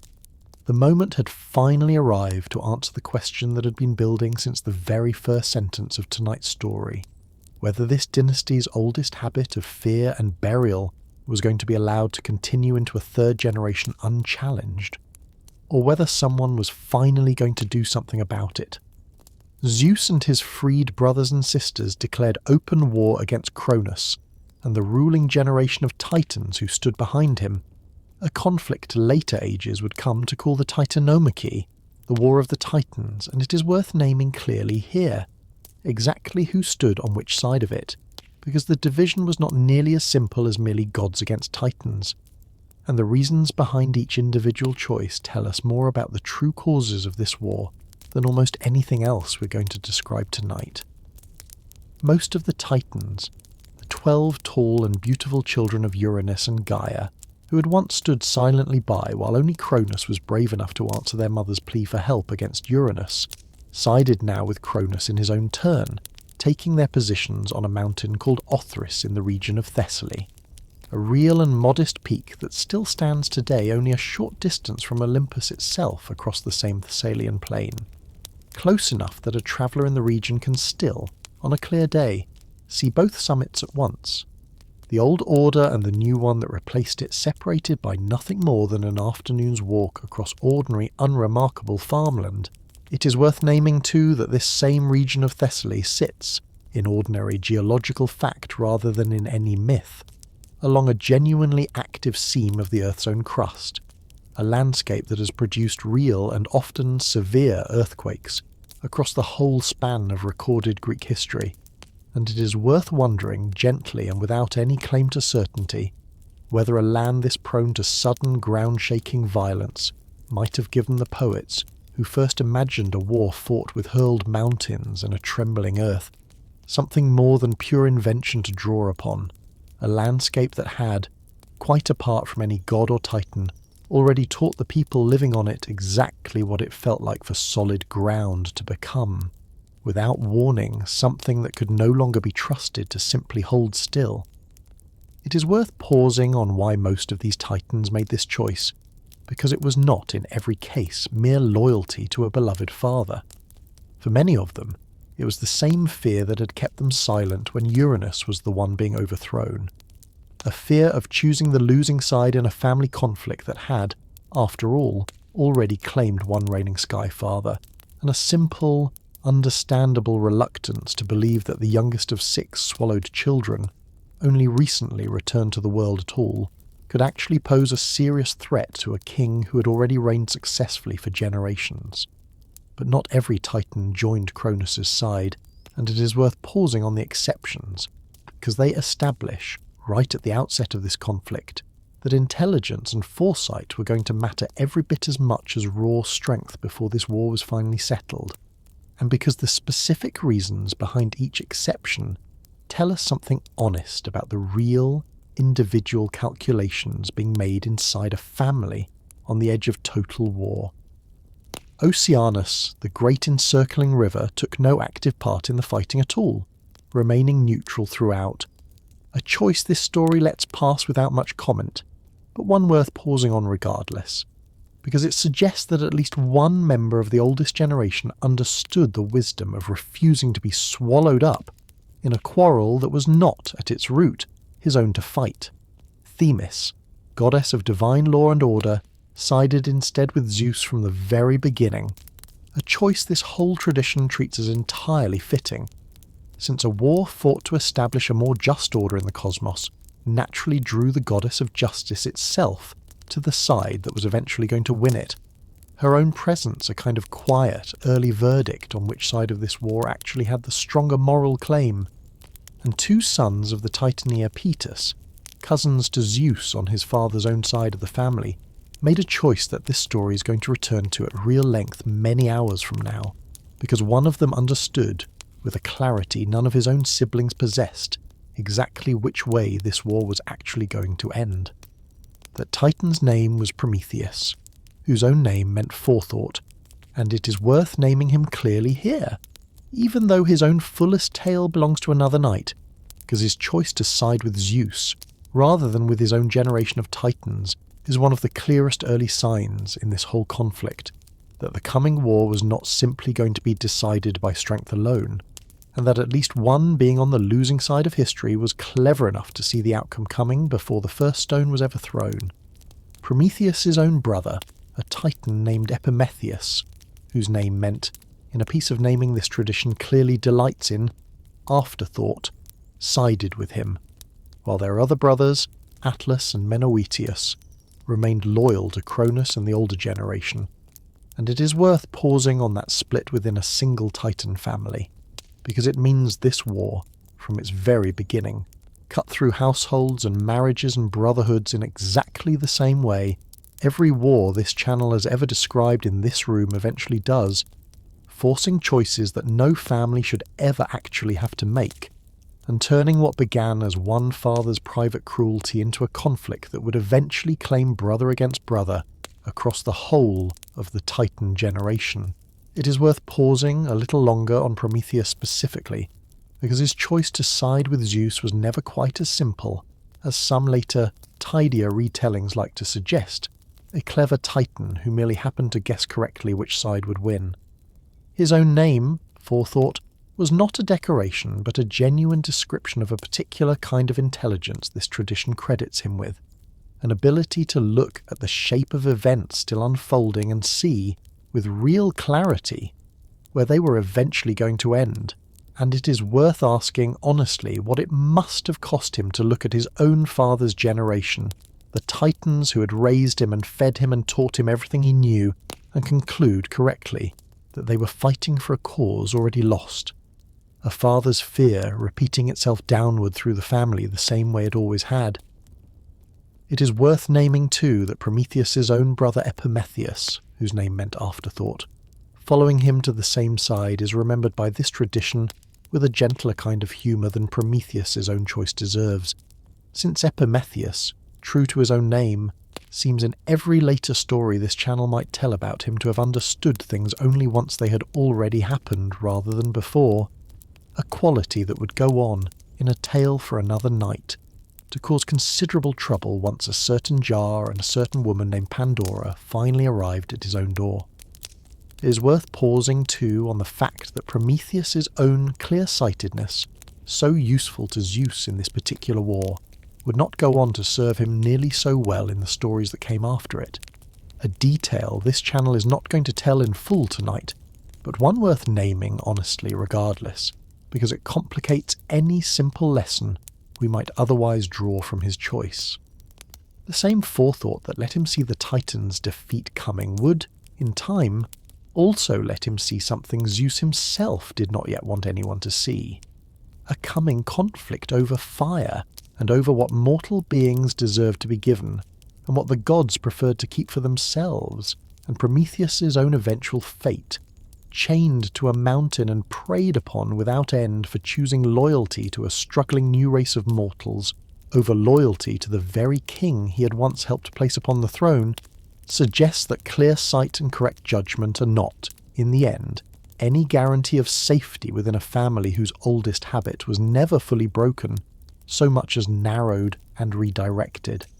Even the Titan wise enough to choose the winning side of this war would go on generations later, to learn that being right about where power was headed did not spare him for long, once his own conscience placed him, in a smaller and quieter way, on the wrong side of that same power sphere. A war that split marriages as easily as it split brothers. It is worth pausing, before the fighting itself begins, on a dimension of this conflict most retellings pass over far too quickly, because a war between two generations of the same family does not simply divide fathers from sons, it divides husbands from wives and sisters from the households they had married into, and naming those divisions honestly tells us something about the true human cost of a conflict. This story too often lets us picture as nothing more than an abstract contest between gods and titans. Consider Iapetus, the titan whose 4 sons, Atlas, Prometheus, Epimetheus and Menetius, we have already watched split 2 and 2 between the losing and the winning sides of this war, and consider his wife, an Oceanid named Clymene in most tellings, herself a daughter of Oceanus and Tethys, and therefore standing by blood entirely outside the fighting on either mountain. No surviving source tells us what Clymene actually felt, watching 2 of her own sons make ready to fight 2 of her other sons across a battlefield that would eventually claim one of them to Tartarus and another to an eternal, unrelieved labour at the world's edge. And it is worth sitting with that silence, because it means an entire mother's grief, every bit as real as Rhea's own grief over her swallowed children, simply never made it into any poem anyone thought worth preserving. Consider too the titan called Hyperion, father of the sun and the moon and the dawn by his own sister wife Thea, a couple whose children Helios, Selene, and Eos would go on to matter enormously to nearly every later Greek story about the passage of a single day, and yet whose own household's position in this particular war is never once specified by any surviving source. An absence worth naming honestly rather than filling in with invented certainty, because it means we simply do not know whether Hyperion's own children continue to rise and set over a battlefield their own father may have been actively fighting on, or whether an entire family responsible for the sun and the moon themselves managed somehow to stand entirely outside a war being fought in the very sky their children crossed every day. And consider Chaos, a titan of considerably less individual fame than his brothers, married to a titaness named Phoebe, whose own daughter Leto would go on, in a story this channel has already told in this room, to bear Zeus his twin children Apollo and Artemis, only after being hounded across the whole of the earth by a jealous Hera, meaning that the granddaughter of two titans who may well have fought against Zeus himself would go on to become the mother of two of the most beloved gods on the very Olympus that had just defeated her own grandparents. A genealogical knot this tradition never bothers to untangle for us, but one worth pausing on regardless, because it means that even total victory in a war like this one did not actually separate the winning and losing bloodlines from one another so cleanly as the fighting itself might suggest. It is worth naming, too, that the daughters of Uranus and Gaia, the 6 titanesses alongside their 6 titan brothers, are almost entirely absent from every account of the actual fighting, a silence this story owes its listeners some honesty about, rather than simply passing over. Rhea herself, whose own grief had done more to cause this war than any single other event we have described tonight, is never once shown lifting a weapon in it, standing instead, so far as any surviving source tells us, somewhere off to the side of a battle fought largely in her name and for her own children's sake, by her own son and her son's brothers, without her. Themis fought, if we can even call her quiet, early alignment with Zeus a form of fighting at all, by lending her presence rather than her strength. Mnemosyne, goddess of memory, and Tethys, wife to the neutral Oceanus, appear nowhere in any account of the war itself, their own thoughts and choices left entirely unrecorded across every single surviving source. It is worth naming, honestly, that this silence is not simply an accident of which stories happen to survive and which did not, but a fairly consistent pattern across the whole of this tradition, in which the goddesses of a given generation are remembered chiefly as mothers and wives and objects of grief, rather than as agents making their own choices about a war that was, after all, being fought over their own children and their own households every bit as much as it was being fought over any throne. And it is worth carrying that imbalance forward into everything still ahead of us tonight, because it means the causes of this war, real and pressing as they were for Rhea and for Gaia both, were never given the same weight in the telling as the causes credited to their sons, a daughter of the river Styx, and the first alliance ever freely offered. It is worth pausing before we move to what must have passed between the 6 freed siblings themselves, on one further alliance this tradition credits with joining Zeus's cause earlier than almost any other, because it is, in its own quiet way, the very first piece of evidence that a different kind of loyalty than fear was already becoming possible even before the war had properly begun. Hesiod tells us that when Zeus first called the gods together to Olympus and promised honour and standing to any god or titan willing to fight the ruling generation of titans at his side, it was a goddess named Styx, an Oceanid, daughter of Oceanus and Tethys, and therefore one of that same vast ocean-born generation of cousins we have mentioned once or twice already tonight, who came first of all, bringing with her, the poet tells us, her own 4 children, Zelos, whose name meant rivalry or emulation, Nike, whose name meant victory, Kratos, whose name meant power or dominion, and Bia, whose name meant force, and it is worth pausing on the fact that Styx made this choice by every surviving account, before the outcome of the war could have been remotely certain, at Zeus's own very first summons rather than only once the tide had already begun to turn in his favour. Zeus, in a gesture this whole story wants us to notice as a genuine and lasting demonstration of the values his own kingship was going to be built on, rewarded that early loyalty in the most permanent way this tradition ever records, granting Styx's own children a place seated permanently beside his own throne rather than off in some lesser hall,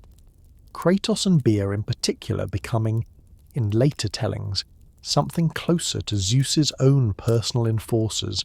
present at his side whenever his own authority needed to be made physically visible. And it is worth naming here that these two figures appear together many generations later in a story this channel has not yet told in full in this room, dragging the chained Prometheus to his own mountain of endless punishment at Zeus's own command, a detail worth sitting with for a moment, because it means the very loyalty Zeus rewarded so generously at the start of this war would go on to be the same loyalty that enforced one of his own crueler later judgments, an uncomfortable thread worth noticing rather than smoothing away. It is worth naming too that Nike herself, victory given a face and a name and a permanent seat beside the throne she had helped secure, went on to become one of the single most reproduced images the ancient world ever created, carved onto coins, raised in bronze and marble above stadiums and temples alike, offered as a small portable prize to any mortal athlete or general who wanted to carry a piece of that same victory home with him. The single most famous surviving example, a marble statue of Nike discovered on the island of Samothrace in the 19th century, larger than life and missing both her arms and her own head, stands today at the top of a grand staircase in the Louvre in Paris, her stone wings still spread as though caught in the very instant of landing. And it is worth naming honestly that most of the visitors who climb that same staircase every single day to stand before her have likely never heard the story of Styx bringing her infant children to Zeus's own side before the outcome of this war could have been remotely certain, and yet they are still, whether they know it or not, standing before the very same goddess that early loyalty once produced, a granddaughter's worth of gratitude carved in stone, still commanding one of the largest crowds of any single object in any museum on Earth. And Styx herself received an honour even more permanent than a seat for her own children, because Zeus decreed that her own waters, the same river that formed one boundary of the underworld itself, would become the single most binding oath any god could ever swear, so sacred and so absolute that a god who lied after swearing by the Styx would be struck speechless and breathless for a full year afterward, unable to draw the breath of nectar or ambrosia, banished from the company of the other gods for 9 long years, more even after that first punishment had run its course, a penalty so severe that no other single institution in the whole of Greek religion carried quite the same weight of consequence for its violation. It is worth pausing on what this single decree actually tells us about the kind of order Zeus was trying to build even in the very midst of fighting to secure it, because a king who invents an oath this binding, this early, and enforces it this severely, is a king who has already understood, before the war is even finished, that the single greatest threat to whatever he builds afterward will not be another army, but the same slow erosion of trust and truthfulness that had corroded every previous generation of this family from the inside. And it's worth naming, honestly, that an oath sworn on the waters of a goddess who chose him first, before anyone could know for certain that choosing him was safe, was perhaps the most fitting possible foundation this new order could have been built upon. It is worth pausing, before the fighting itself begins, on what must have passed between the 6 freed siblings and their newly recruited allies, in the short span between their reunion and the moment they actually resolved to make open war on their own father, because no ancient source records the actual words exchanged, and it is worth imagining honestly what kind of case a hidden brother would have had to make to 5 gods and goddesses who had just returned to consciousness after years spent unaware inside their own father's body, asking them now to risk everything, alongside a sibling they barely knew, in a war against the only parent any of them had ever, in any meaningful sense, actually experienced. Whatever was said in that room, it worked, and it is worth noticing that this is itself a small piece of evidence for the very thesis this whole night has been building toward, since Cronus, who had never once needed to persuade any of his own 6 children of anything at all, having simply swallowed each one before they could ever form an opinion of their own, would have had no idea how to have this conversation, even if he had wanted to, while Zeus, from his very first act as a free and independent god, was already doing the one thing his own father had never learned, asking for consent rather than simply taking what he needed. A war 10 years long, and neither side able to end it on its own. It is worth carrying every single cause we have named so far into these next few scenes. The burial, the curse, the swallowing, the grief, because a war this long and this violent was never simply about who could throw the larger stone, but about which side was finally willing to do something neither Uranus nor Cronus had ever once tried. With 5 of his siblings standing beside him, and a scattering of Titan allies drawn to his cause, Zeus now had, for the first time, an actual family rather than a solitary childhood spent in hiding,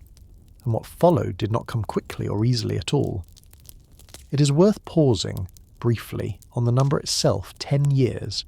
before we describe what those years actually contained, because this channel has already spent an entire night in this room, following a considerably more famous conflict that lasted exactly the same span, the war fought at Troy, and it is worth naming honestly that we cannot know whether the poets who first fixed this same number onto the war between gods and titans were consciously echoing the siege of Troy, or whether the war at Troy was itself later shaped, consciously or not, by a storytelling tradition that already associated a decade of grinding, inconclusive struggle with any conflict truly worth remembering. Either way, it is worth sitting with the coincidence, because it means the single most human of all the wars this channel has followed in this room, and the single most cosmic one share the very same unit of endurance, as though the old Greek imagination had settled across 2 entirely different kinds of story, on 10 years as the precise measure of how long it takes for even the most determined and most justified cause to finally, exhaustingly, win. For 10 full years, the old poets tell us, this war raged without either side gaining any decisive advantage over the other, an extraordinary and rather exhausting stalemate given the sheer power arrayed on both sides, boulders large enough to darken the sky hurled back and forth between Olympus and Othrys, the whole created world shaking with a violence the old poets describe in language that borders, at moments, on genuine cosmic terror. The sea boiling, the earth groaning under blows it was never designed to absorb. It is worth pausing on this decade of stalemate, because it establishes something this whole story wants us to understand clearly, before its resolution finally arrives, and it is, in its own way, an answer to a question we have not yet directly asked tonight, which is why, if Zeus's cause really was the more just one, the war did not simply end quickly in his favour. The truth this stalemate forces us to sit with is that justice alone, however real, was never going to be enough to win this particular conflict,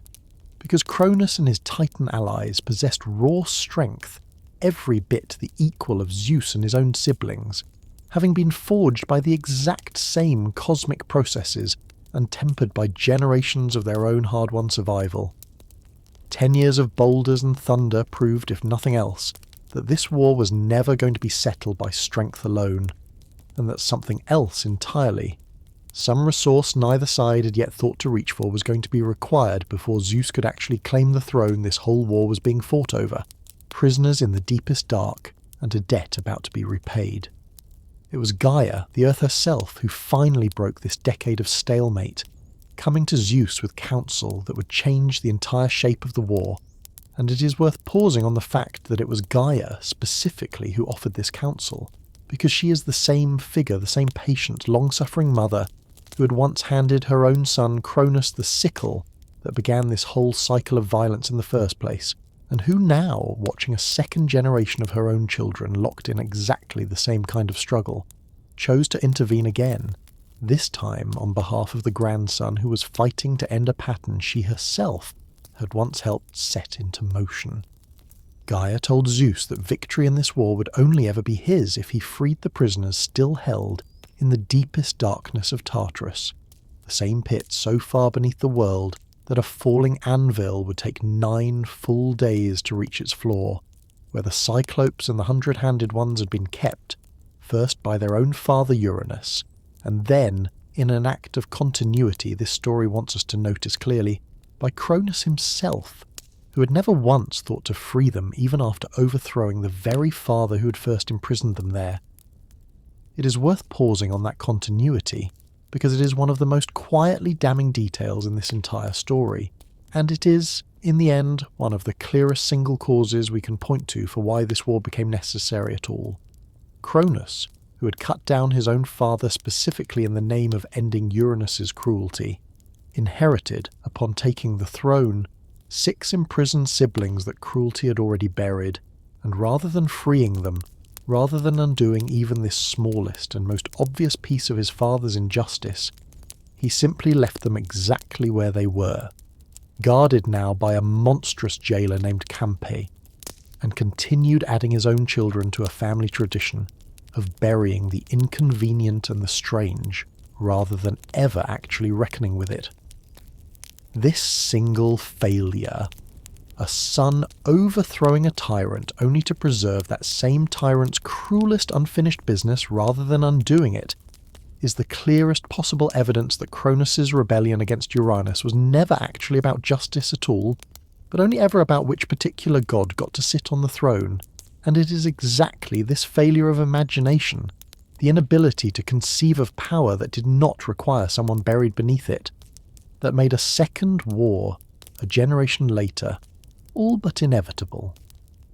Zeus, descending into that same darkness with a resolve his own father had apparently never once felt,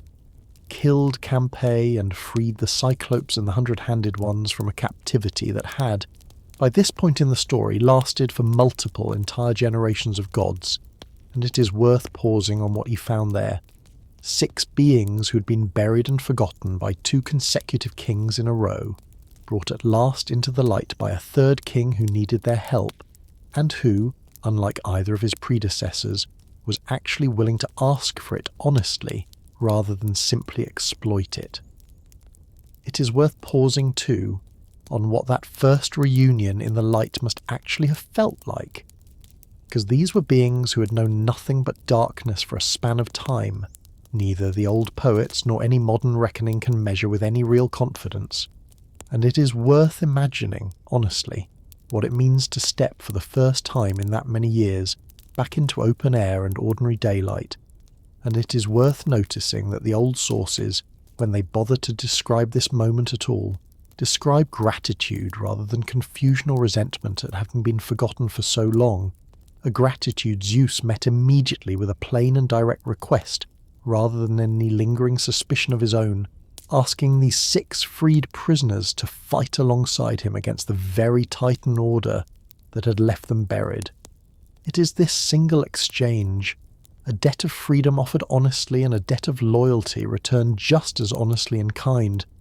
that this whole story keeps insisting was the actual turning point of the entire 10-year war, more decisive in the end than any individual blow struck by any single god or titan on either side of it, and it is worth pausing, one final time, on what this turning point actually tells us about why the war had gone on so long unresolved before it happened. It was not simply that Zeus lacked sufficient force to defeat his father outright.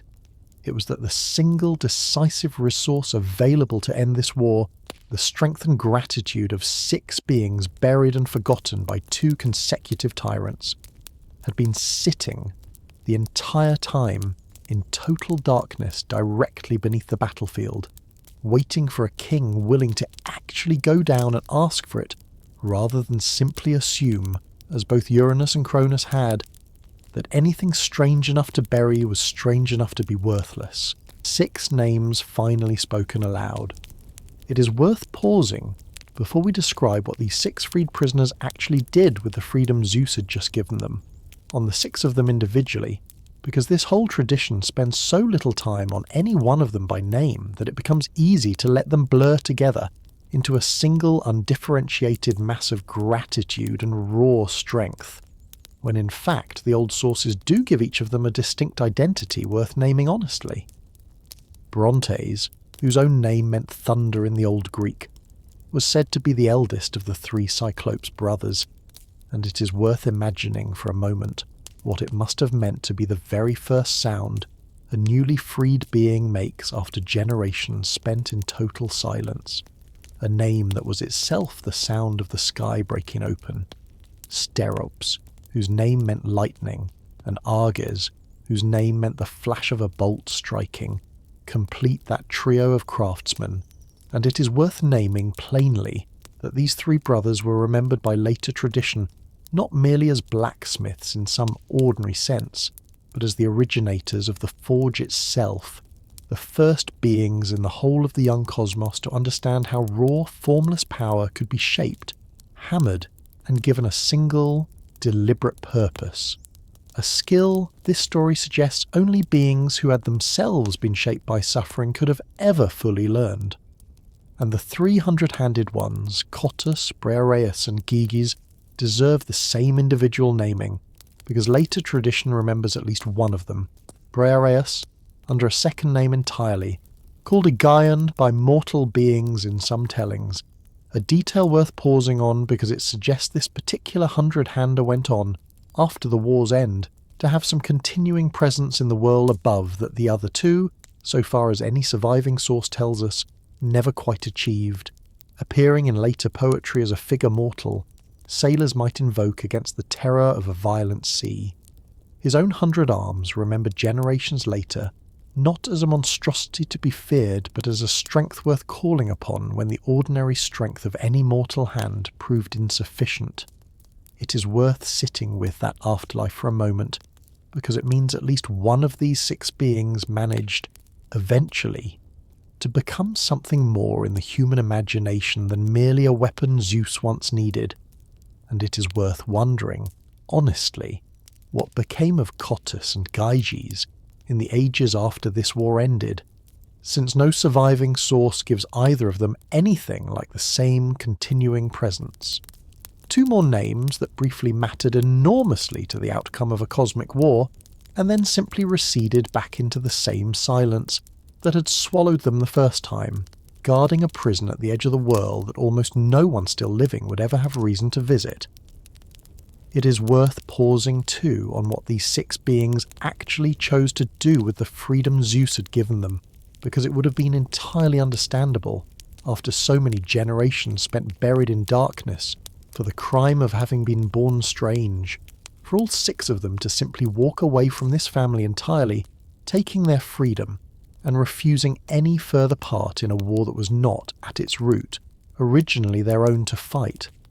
That they chose instead to fight alongside the very family that had, through 2 consecutive fathers, been responsible for their imprisonment in the first place, is worth naming as one of the most genuinely striking moral facts in this entire story.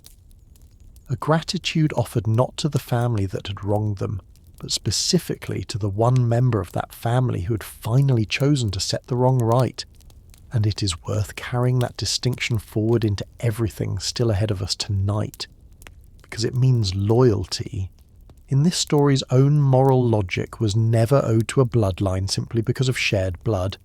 but earned, individually, by whichever member of that bloodline actually proved willing to act with honesty and courage, where every other member before him had failed to.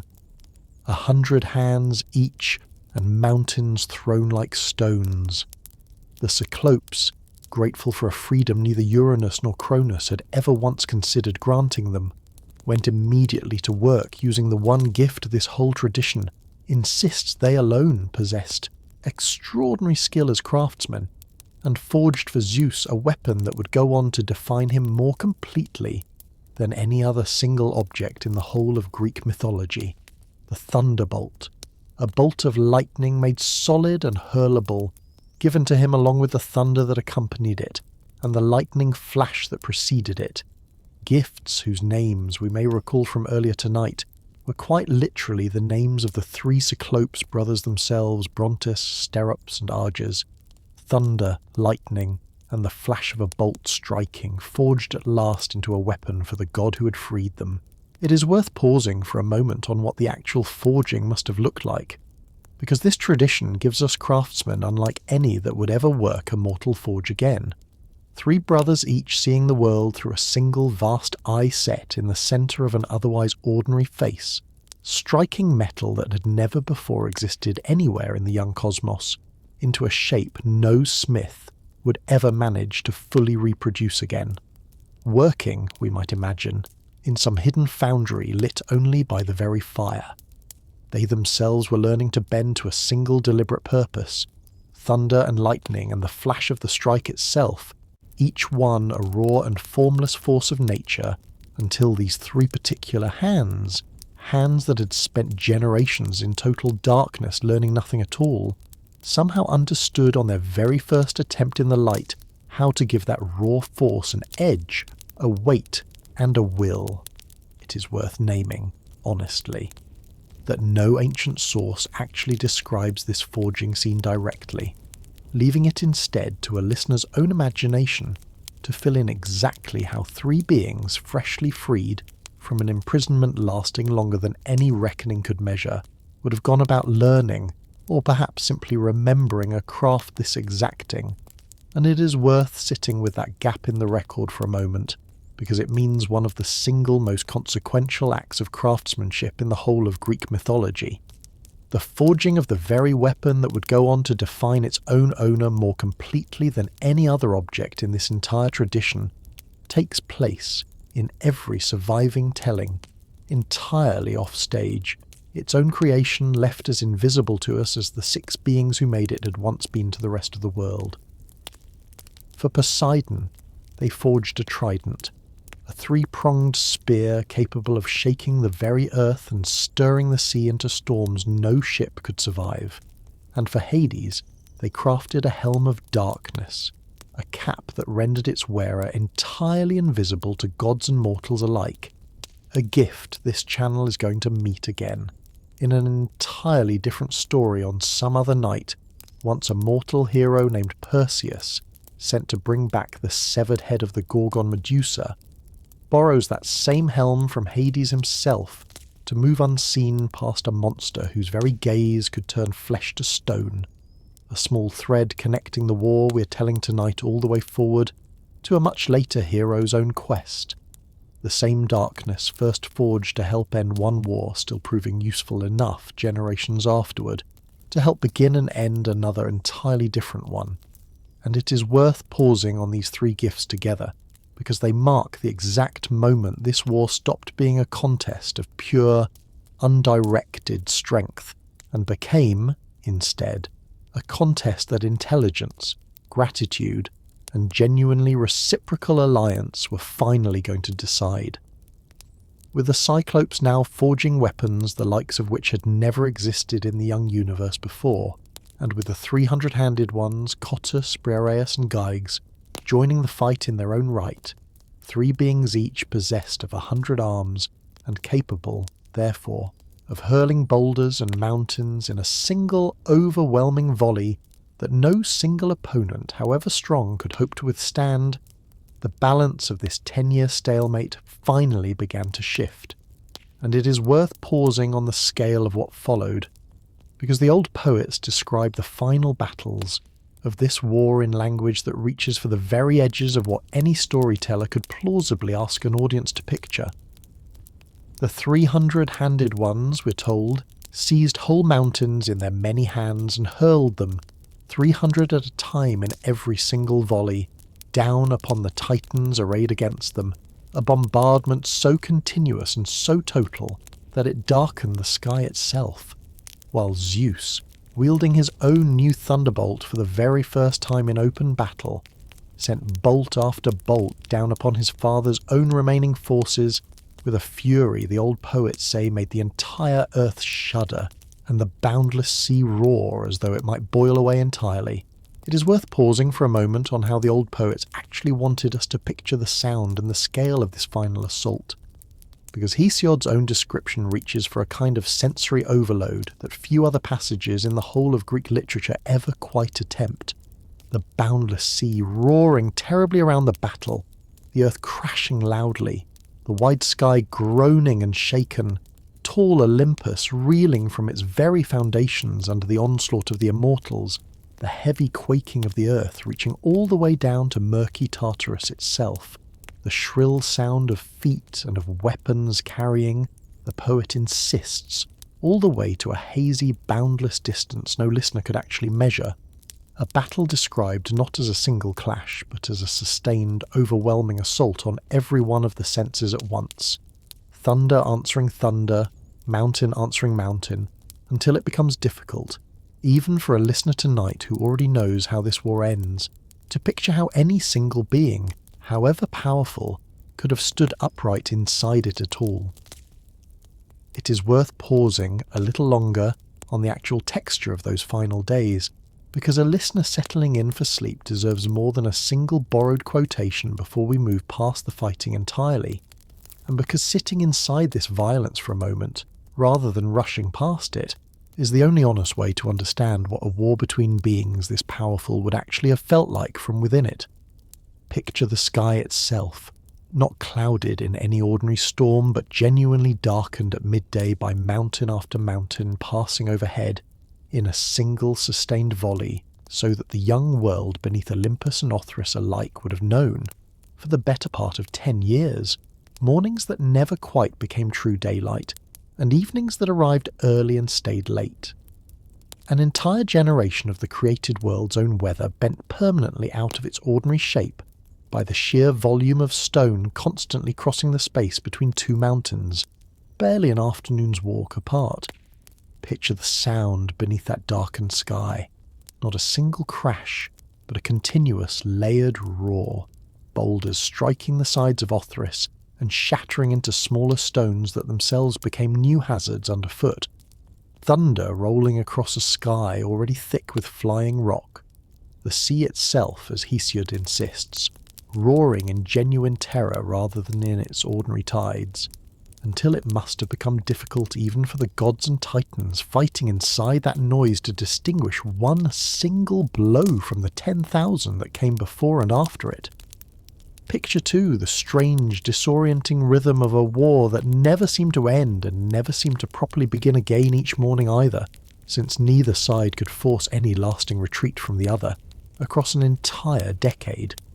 Meaning that the beings fighting on both sides of this conflict would have woken, if beings of this kind can even be said to sleep in any ordinary way, to the same unresolved battlefield morning after morning after morning, the same mountain still standing at Othrys, the same peak still holding at Olympus, an exhaustion of stalemate that the old poets never describe directly, but that this same decade-long deadlock all but requires us to imagine on their behalf. It is worth naming, honestly, that this is very often what the poetry of a war chooses to leave out. Not the single dramatic clash that ends a conflict, since that moment nearly always receives its due attention from whichever poet is doing the telling, but the long, grinding sameness of the years before that ending arrives, years in which neither side can yet know that an ending is even coming, and it is worth sitting with that grinding sameness for a moment tonight, because it is, in its own way, a more honest picture of what 10 years of continuous war actually asks of the beings who have to live inside it than any single thrown mountain or any single bolt of lightning could ever fully convey on its own. It is worth pausing too on what this decisive turn actually tells us about how this war was truly won, because it was not in the end decided by Zeus's own individual strength alone, however considerable that strength genuinely was. It was decided by an alliance, freely given rather than compelled, between a young god willing to descend into the deepest darkness of the world and free 6 forgotten prisoners, and 6 former prisoners grateful enough for that freedom to turn every one of their considerable gifts toward winning a war on his behalf. A partnership neither Uranus nor Cronus had ever once thought to attempt with the same 6 beings. And it is worth naming too that this same logic of loyalty rewarded rather than merely strength conscripted, extended even to the abstractions Styx had brought with her, to Zeus's own side at the very start of this whole war, because Zelos, whose own name meant rivalry or emulation, rather than any simpler kind of brute force, earned a permanent place at Zeus's throne for a quality that has almost nothing to do with the mountains and thunderbolts the rest of this war was fought with. The simple, ordinary human impulse to strive toward matching or exceeding whatever excellence one happens to witness nearby. It is worth sitting with the strangeness of granting a permanent seat of honour to an impulse this quiet and this internal, when every other reward this war handed out went to beings capable of hurling entire mountains, because it suggests that even in the very same breath as forging thunderbolts and freeing hundred-handed prisoners, this new order was already making room for a subtler kind of strength as well. The pull one being feels to rise to the example set by another, a force with no mountain-throwing power of its own at all, and yet apparently judged worthy of sitting permanently beside the very throne that raw strength alone had only barely managed to secure, because neither of them had ever seen those six beings as anything other than a threat to be buried, rather than a strength waiting patiently in the dark to be asked for help. If we are honest about why this war happened at all, the answer sits exactly here, in the difference between a family that hoards and buries its own strangest members out of fear, and a family that finally, however belatedly, learned to ask them for help instead. A prison built once and filled a second time. It is worth pausing on that phrase for a moment before we go any further, because a prison built once and filled a second time is, in its own compact way, the whole shape of everything this night has been trying to describe, the same dark pit, the same waiting silence, put to use by one generation and then, having apparently taught the next generation nothing at all about its own cruelty, put to exactly the same use again. The war ended at last in total victory for Zeus and his allies, the whole of the old Titan generation, save for the handful who had chosen wisely at the very start of the conflict, defeated and cast down into that same pit of Tartarus their own father Uranus had once used to imprison the Cyclopes and the hundred-handed ones. A fitting and rather symmetrical justice this story clearly wants us to notice, the very prison built for one generation of the family's discarded children, becoming, in its turn, the prison for the generation that had once done the discarding. And it was the same hundred-handed ones who had just helped win this war, Cottus, Briareus and Gyges, who were given the task of standing eternal guard over that same pit afterward, a responsibility this story presents as an honour rather than a punishment, the former prisoners entrusted at last with keeping watch over the very darkness that had once held them, a small but pointed reversal worth carrying forward into everything still ahead of us tonight. It is worth pausing briefly on how the old poets actually describe that prison itself, because it is worth picturing clearly before we move any further into this story. Hesiod tells us that Tartarus was ringed by a wall of solid bronze, with a night of triple darkness poured around its neck on every side, and that above it grew the roots of the earth and the barren sea, a place so remote and so absolute that even a god imprisoned there would hear no sound at all, no bird song, no wind, no distant counsel of the very family that had just finished casting him down,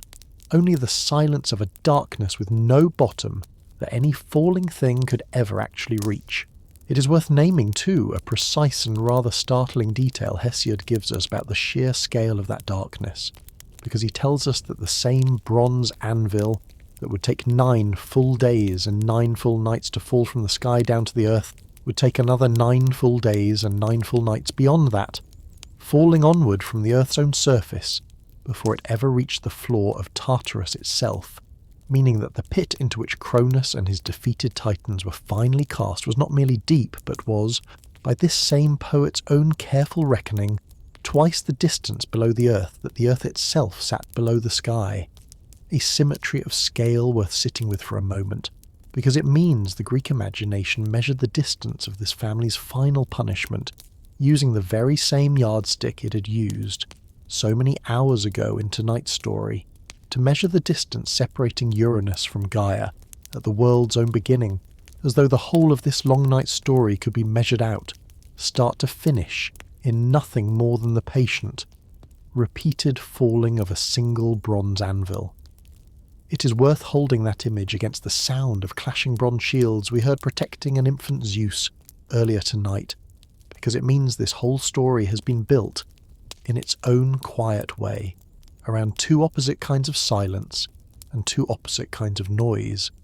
A mountain of hidden safety kept loud enough to save one child's life, and a pit of permanent defeat kept silent enough to erase an entire generation from anything the living world would ever hear from again. A mountain on his shoulders forever, and no council of gods anywhere nearby to relieve him of it even for a single afternoon. It is worth pausing on how differently this particular sentence reads once we remember that Atlas, unlike the brothers cast down alongside him into Tartarus, was left standing, alone, in open air rather than buried in darkness, a punishment that let him see the sky and the sea and the ordinary passage of every single day still unfolding around him, and it is worth naming honestly that a solitary visible eternity like this one may well have been the crueler sentence of the two, since Tartarus at least offered its prisoners the mercy of a shared darkness, while Atlas alone was left to watch the whole bright world go on entirely without him. Not every defeated Titan received the same sentence, however, and it is worth pausing on the two exceptions this story singles out for special notice, because they tell us something true about how this new order was actually going to be organised going forward. Menoetius, one of the sons of Iapetus who had fought against Zeus, was struck down by a thunderbolt and sent to Erebus, the darkness at the edge of the underworld, a fate the old poets attribute directly to his own reckless arrogance in battle, a specific individual punishment for a specific individual failing, rather than a blanket sentence applied to every defeated Titan equally. And Atlas, another son of Iapetus, and, we may recall, one of the Titans who had chosen to fight alongside Cronus, rather than following his own brothers Prometheus and Epimetheus to the winning side, received a punishment unlike any other handed down in this entire war, condemned not to imprisonment in Tartarus alongside most of his fellow Titans, but to an eternal, solitary labour at the very edge of the known world, holding up the sky itself on his own shoulders so that it would never again collapse down upon the earth beneath it, a task the old poets describe as unending and unbearably heavy, undertaken alone at the western edge of everything, far from any other god or Titan who might offer him even a moment's relief. It is worth pausing on this particular sentence, because it is going to return, generations from now, in a story we have already told in full in this room, when a hero named Heracles arrives at that same western edge of the world, seeking golden apples that only Atlas himself can safely pluck, and tricks the exhausted Titan, however briefly, into believing his own burden might finally be set down, only to take up that same weight himself for a few short moments before handing it firmly back. A small echo worth holding on to now, because it means that Atlas's punishment was still being paid, unbroken and unrelieved. Generations after the war that first imposed it had been forgotten by nearly everyone except the one Titan, still carrying its entire weight on his own shoulders. A father's fate told two different ways. It is worth pausing before we move on to how the three victorious brothers divided their new kingdom, on what actually became of Cronus himself once the war was finally lost, because this whole tradition, true to its own habit of never quite settling on a single tidy answer, gives us two genuinely different endings for him, and it is worth naming both rather than choosing the more comfortable one and pretending the other does not exist. The version most listeners carry away from this story without ever examining it closely holds that Cronus was cast down into Tartarus, along with the rest of the defeated Titan generation, imprisoned in the same darkness his own father Uranus had once used against the Cyclopes and the 100-handed ones, a fitting and rather grim symmetry, the same fate he had once helped inflict on his own siblings, now closing over him in turn.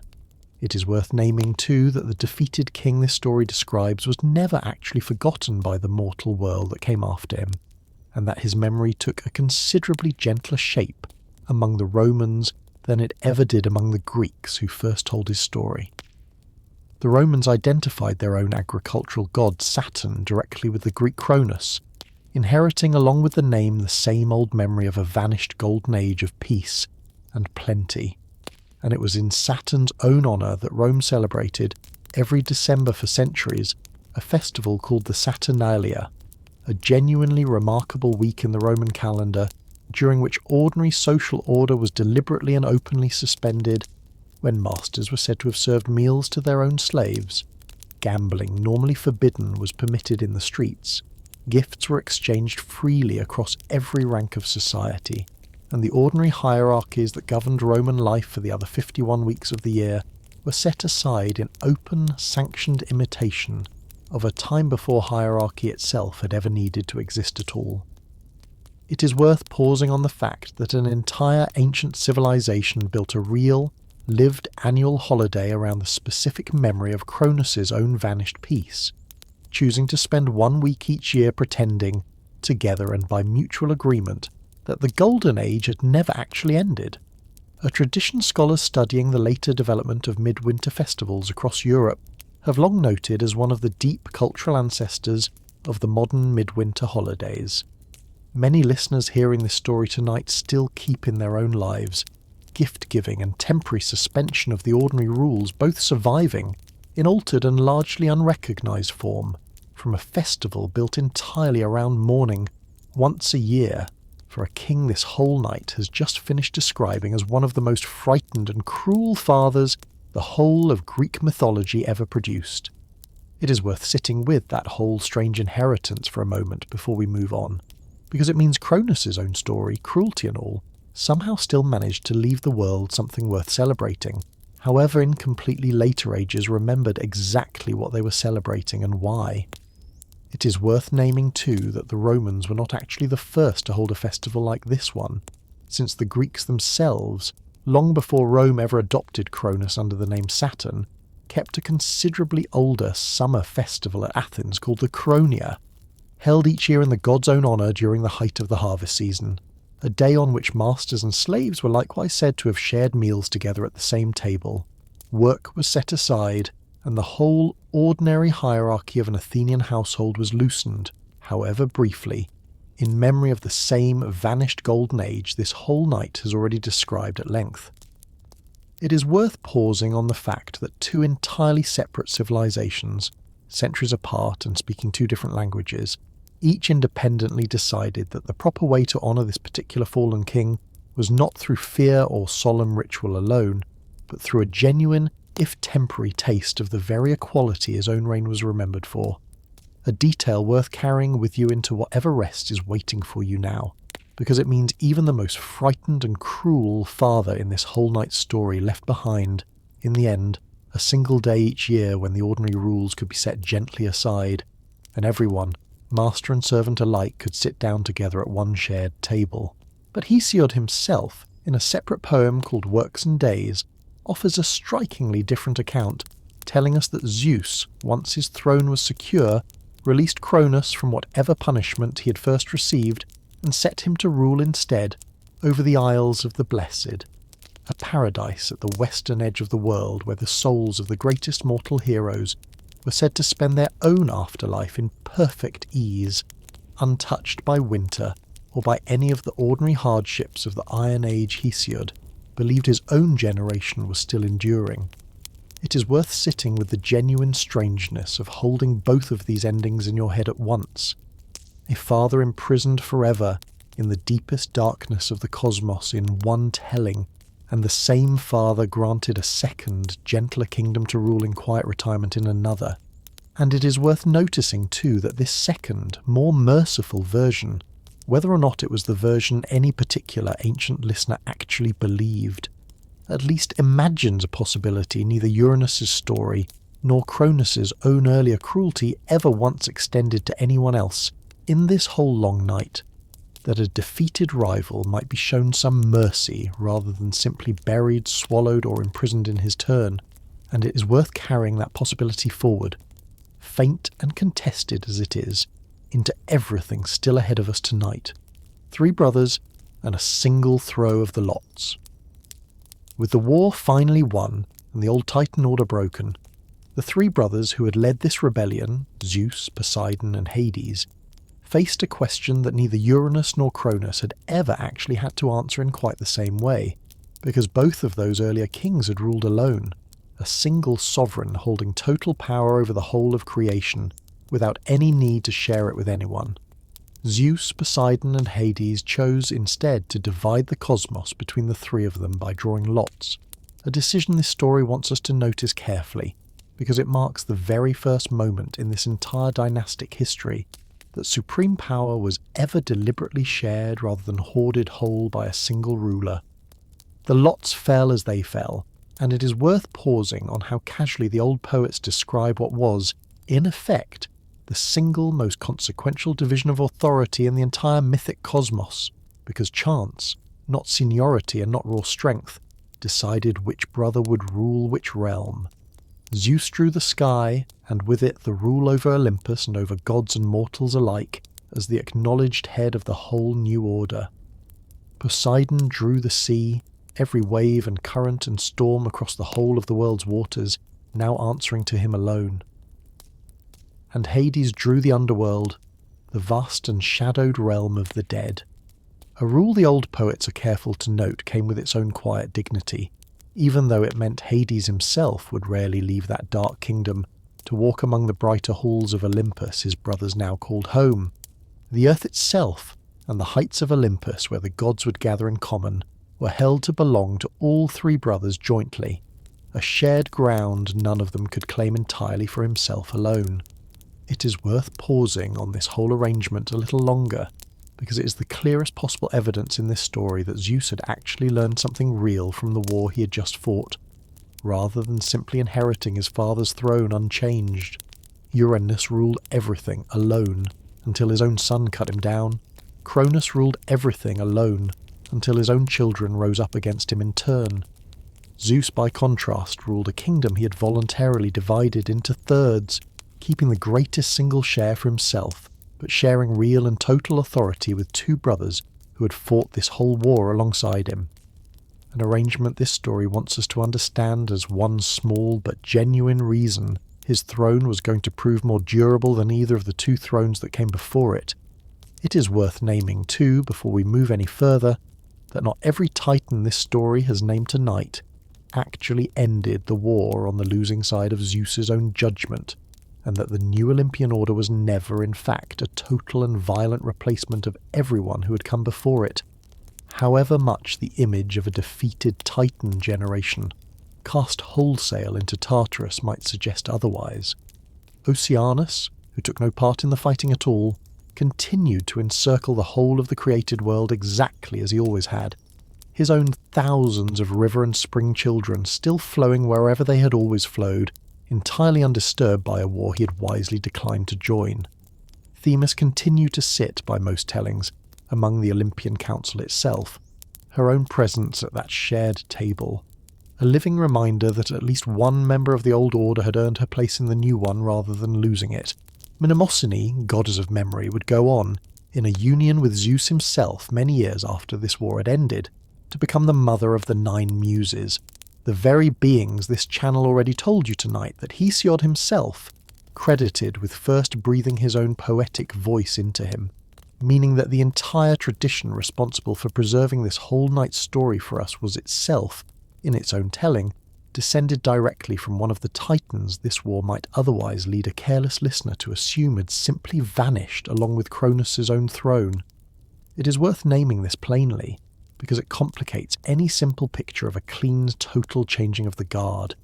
gods entirely replacing Titans, in favour of a considerably messier and more honest truth, that the new order Zeus built kept a great deal of the old order standing quietly alongside it,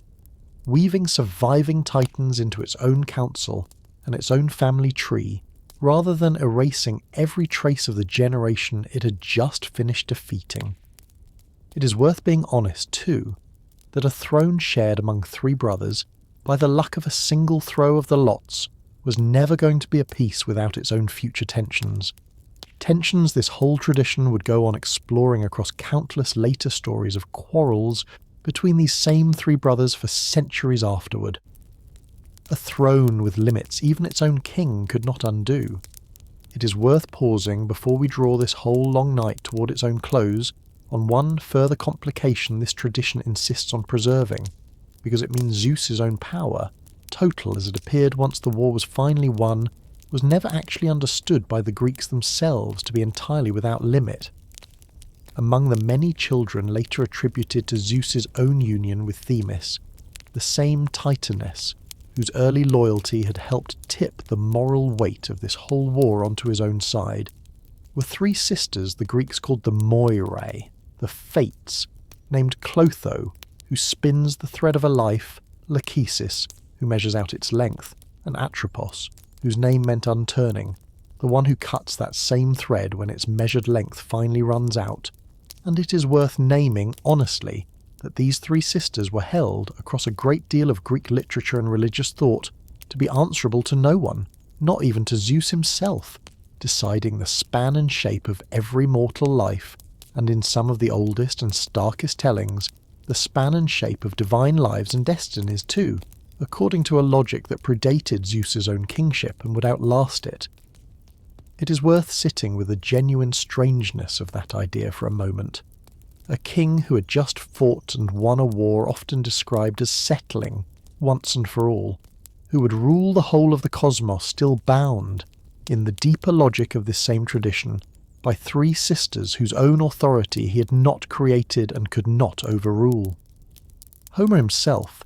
in the very same Iliad, this channel has already spent a full night following in this room, shows us a Zeus who weighs the fate of two warriors on a golden scale before the walls of Troy, watching to see which way the balance tips rather than simply deciding the outcome by his own will alone.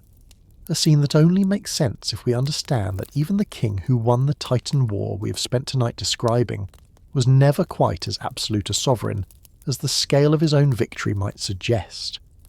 It is worth naming plainly what this final complication adds to everything we have already said about why this war happened, and what it actually changed, because it means the deepest and most enduring lesson this whole tradition offers is not that one god finally achieved a total and unchallengeable power. His father and grandfather had merely failed to secure for themselves, but that no power, however hard won and however justly earned, was ever going to be entirely free of limits it did not choose for itself, a humility this story asks even its own triumphant king to carry, quietly, beneath everything else he built, a grandmother's grief, and a war that almost happened twice. It is worth pausing, before we step back to survey the whole shape of this story, on something this tradition does not let us forget for very long. However much a single night's telling might want to end cleanly on the image of three brothers dividing a cosmos by lot, because Gaia herself, the being whose suffering had set this entire war into motion in the first place, did not actually get the ending her own long patience might have seemed to deserve. The Titans cast down into Tartarus after Zeus's victory were, after all, Gaia's own children, every bit as much her own flesh as the Cyclopes and the hundred-handed ones had been, and it is worth naming honestly that a mother who had spent uncounted ages grieving one generation of buried children now found a second generation, her own Titan sons, sealed away in that same darkness, this time by her own grandson rather than by either of her two husbands' worth of cruelty. It is worth sitting with the discomfort of that fact rather than smoothing it away, because it means Zeus's own victory, just as much as Cronus's victory over Uranus before it, ended with more of Gaia's own children buried in the dark than free in the light, a symmetry this story does not ask us to celebrate so much as to notice. That grief, the old poets tell us, did not stay quiet for long. Gaia, angered on behalf of the Titans now sealed away beneath the earth, and further provoked, in some tellings, by Zeus's own harsh treatment of a mortal race that had grown arrogant and violent in the ages since Cronus's golden reign had ended, brought forth a new generation of children entirely her own, without any father at all, the giants, vast and terrible beings born, we may recall from earlier tonight, from the very same blood that had once fallen from Uranus's own wound and urged them now into open war against the new Olympian order, a second great conflict later ages would call the Gigantomachy, fought not between one generation of gods and the one that preceded it, but between the entire settled Olympian order and an entirely new army Gaia herself had raised specifically because her own grief over the First War had never actually been allowed to heal. It is worth pausing on how close this second war came to undoing everything Zeus had just spent 10 years winning, because the old prophecies attached to it, preserved in later sources rather than in Hesiod's own considerably briefer account, held that the gods alone could never defeat the giants without the help of a mortal hero fighting at their side. And it was Heracles, a hero this channel has already followed across an entire night in this room, who arrived to tip that second war decisively in the gods' favour, delivering the finishing blow to giants that the Olympians' own immortal strength alone had proven unable to fully destroy. It is worth naming, honestly, what this detail actually tells us about the true durability of Zeus's own victory in the war we have spent tonight describing, because it means the new order he had built was not, in fact, permanently secure the moment the last Titan was cast down into Tartarus, but remained genuinely vulnerable for generations afterward to the same unresolved grief that had produced it in the first place, requiring a mortal's help to survive a second time in a way that Zeus's own considerable divine power, unaided, had not been sufficient to guarantee alone. And even the giants were not the last or the worst of what Gaia's continuing grief eventually produced. In the fullest and strangest telling of what came after, preserved in Hesiod's own theogony alongside everything else we have followed tonight, Gaia, still unreconciled to the burial of her own Titan children, and now further angered by the destruction of her giant sons in their turn, joined with Tartarus himself, the same abyss that had once held her buried children captive, to produce one final and most terrible child of all, a monster named Typhon, taller than any mountain, with 100 serpent heads, each breathing fire and each speaking, all at once, in a chorus of voices that included, the old poets tell us, the roar of a bull, the snarl of a lion, and the bark of a pack of hounds, all issuing from the same single throat at the same single moment. It is worth pausing on the sheer deliberate excess of that image, because it tells us that this tradition understood Typhon not merely as one more monster among many, but as something closer to the Earth's own final, undiluted answer to everything Zeus's reign still owed her,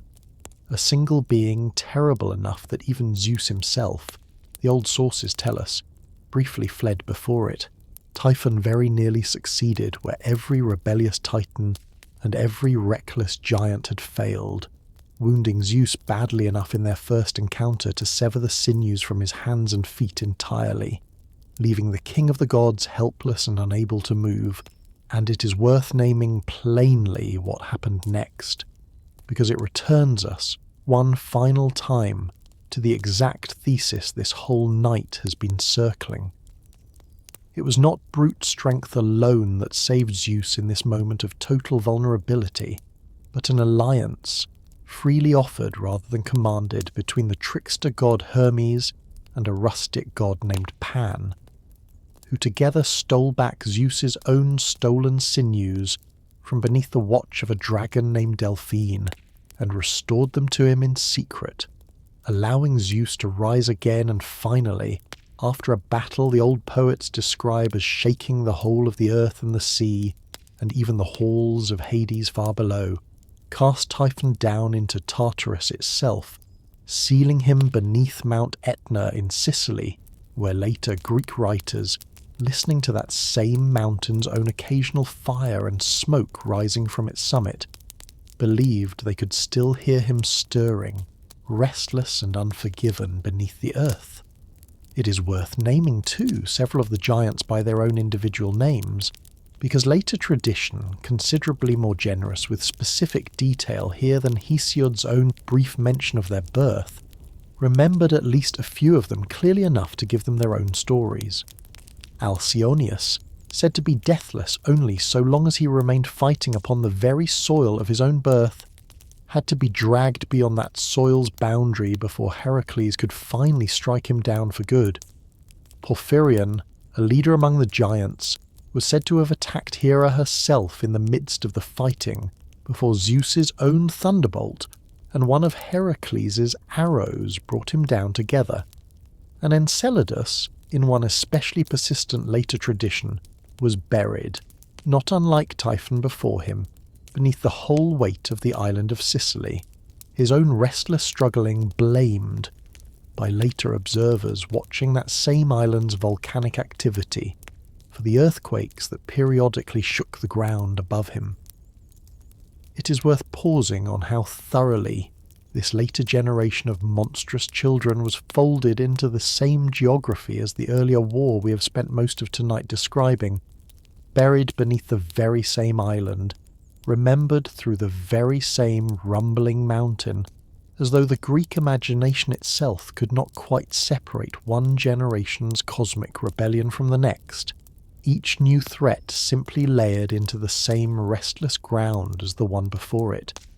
It is worth naming, finally, that this second war, the Gigantomachy, remained vivid enough to the Greek imagination that it was still being carved in extraordinary and violent detail well over half a millennium after Hesiod's own lifetime, on one of the greatest surviving monuments the ancient world ever produced. A vast altar built at Pergamon, in what is today Western Turkey, sometime in the 2nd century before Christ, was decorated with a frieze well over 100 meters long, showing the gods and the giants locked in exactly this same battle.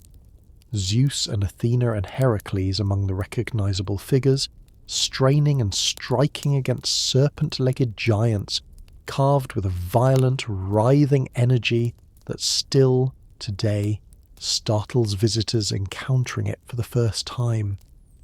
That same altar, painstakingly excavated by German archaeologists in the 19th century, was transported to Berlin and rebuilt inside a museum that still bears its name, the Pergamon Museum, where the frieze stands on public display today,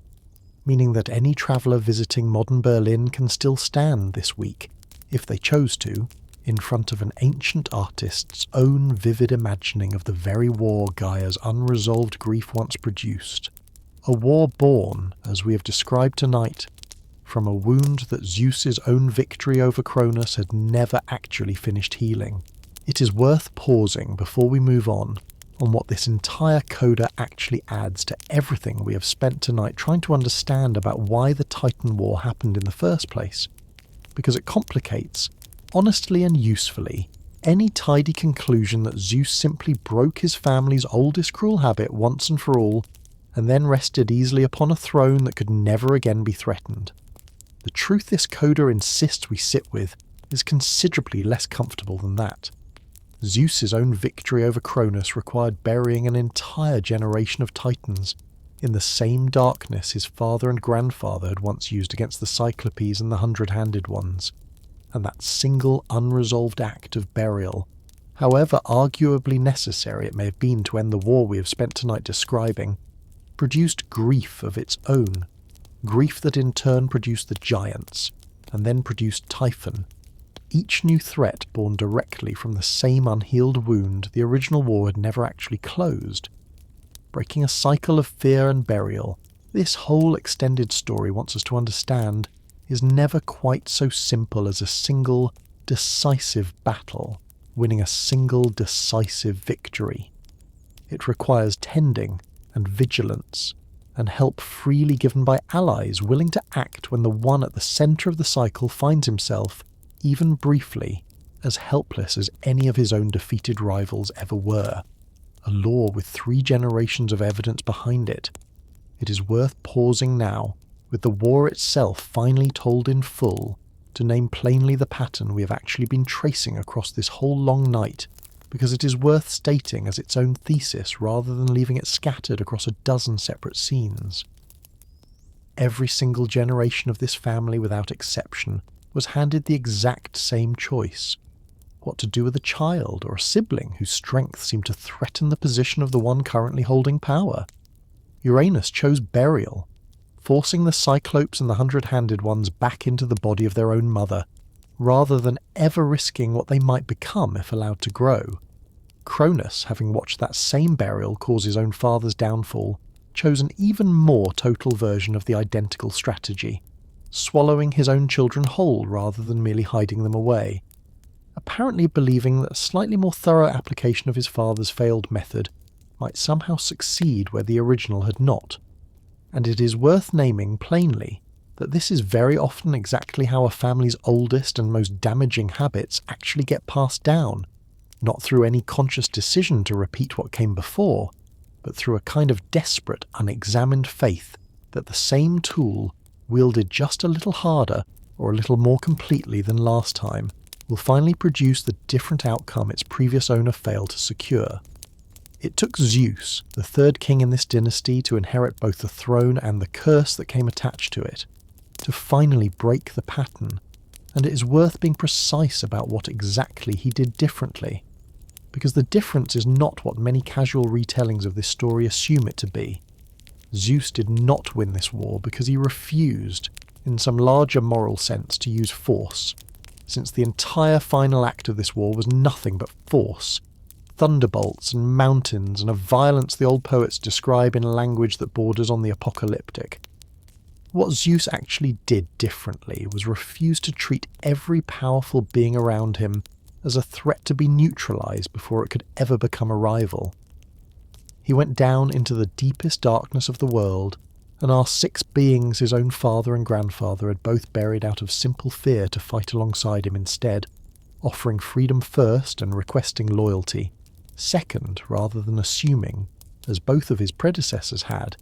that anything strange or powerful enough to bury was too dangerous ever to trust. And yet it is worth being honest, before we call this pattern fully broken, that Zeus himself did not remain entirely immune to the very fear that had destroyed both his father and his grandfather, and naming this final complication is worth the discomfort it brings, because a story this old rarely rewards a listener who wants its ending kept simple. Years after this war had been won, Zeus took as his own first wife the very goddess, whose cunning had once freed his siblings from inside Cronus' own body, Metis, and received, in turn, a prophecy strikingly similar to the one that had haunted both Uranus and Cronus before him, a warning that Metis would bear him a daughter of great wisdom,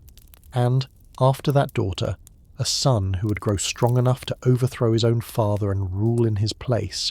exactly as Zeus himself had once overthrown Cronus, and exactly as Cronus had once overthrown Uranus before him. Faced with that same old warning in a new generation, Zeus did not seek out some third path his own reign had supposedly discovered. He swallowed Metis whole, exactly as his own father had once swallowed his own siblings, exactly as his own grandfather had once buried the Cyclopes and the 100-handed ones inside the body of the Earth herself. It is worth sitting honestly with that repetition, because it means the very god this whole night has credited with finally ending a 3-generation cycle of fear and burial turned out, when the same old prophecy finally came for him in his own turn to reach for the identical solution every father before him had already tried and already watched fail. The difference, such as it is, lies only in what came after, since Metis, unlike any of Cronus's swallowed children, seems in most tellings to have survived inside Zeus indefinitely, continuing to counsel him from within his own body rather than simply waiting to be disgorged. And since the daughter that prophecy had promised, Athena, was eventually born not through any ordinary birth at all, but by splitting Zeus's own skull open, fully grown and fully armoured, at the strike of Hephaestus's axe, while the still more dangerous son the same prophecy had warned of, the one meant to overthrow his own father exactly as Zeus had overthrown Cronus, was never born at all, sealed off, along with his own mother, inside a father who had learned, if nothing else, to make sure this particular version of the family curse could never actually complete itself. It is worth naming plainly what this uncomfortable coda actually does to the thesis we have spent this whole night building, because a lesser telling might have simply left it out rather than complicate its own tidy ending. What it tells us is that breaking a pattern this old is never a single achievement completed once and then permanently secured, but a choice that has to be made again. Honestly, every single time the same old fear presents itself again, in whatever new and unfamiliar clothing a new generation happens to be wearing, and that even the god who broke this pattern decisively enough to win an entire war against it, could still, faced with a prophecy about his own child rather than someone else's, reach first for the oldest and cruelest tool his own family had ever devised. It is worth naming too, in fairness, that Zeus's version of that old cruelty was, in the end, a smaller and less total one than either of his predecessors had practiced, a single swallowing rather than a lifetime of them, a wisdom preserved and consulted rather than simply erased, and it is worth letting that smaller mercy stand for what it actually is, real but incomplete progress, rather than either the total triumph or the total failure a simpler story might have insisted on. It is worth naming that this is, in the end, the fullest and most honest answer to the question this whole night set out to ask. The Titan War happened because two consecutive kings, one after another, decided that the only safe response to a strong child was to make sure that child never had the chance to grow, and it finally ended because a third king, raised specifically to correct that mistake, discovered that strength offered freedom in exchange for trust will very often fight harder and more loyally than strength that has simply been left with no other choice. It is worth naming too that the Greeks themselves had a specific word for the particular failing that had doomed Uranus and Cronus alike, a word this channel has not yet spoken tonight, even though its shadow has fallen across nearly every scene we have described: hubris, a kind of overreaching arrogance that assumes the natural order exists to serve one's own position, permanently and without correction, an assumption both Uranus and Cronus shared in their own different ways. Uranus assuming his own disgust at his strangest children was reason enough to bury them forever, Cronus assuming that a curse spoken once could be outrun indefinitely, simply by refusing to ever let a single child grow old enough to test it. Greek tragedy, composed centuries after Hesiod's own poetry, and performed for audiences who would have known this story of the Titans as well as they knew their own family histories, returned again and again to this same idea, that a downfall of this kind is rarely inflicted from outside by some purely external enemy, but grows instead, slowly and almost invisibly, out of the very arrogance of the one who eventually falls. And it is worth naming, honestly, that this whole night story is, in its own oldest and clearest form, exactly that same tragedy told twice in a row before Zeus finally found a way to tell it differently. A war half a world away, fought for almost exactly the same reason. It is worth pausing before we travel there on why a story this specific to one particular Greek family should ever have an echo anywhere else at all, since nothing about Cronus or Rhea or a stone wrapped in swaddling cloth was ever, so far as any surviving evidence tells us, physically carried eastward by any Greek traveller into the older civilizations we're about to describe, meaning that whatever resemblance we're about to trace almost certainly ran in the opposite direction entirely, an older story travelling west into Greece, rather than a Greek story travelling east out of it.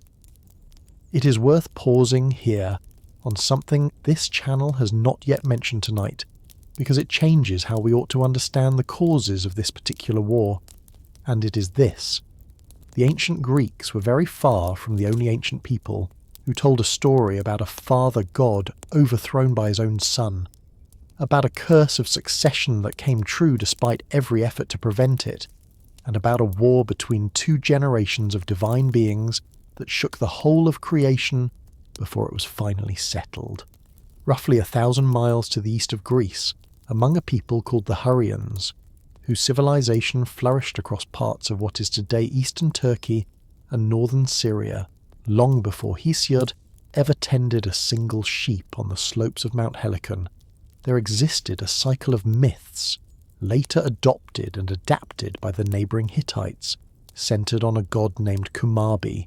and it is worth naming the broad shape of that story here, because the resemblance to everything we have just spent tonight describing is not a coincidence any serious modern scholar of the ancient world considers accidental. In that far older telling, a sky god named Anu ruled first,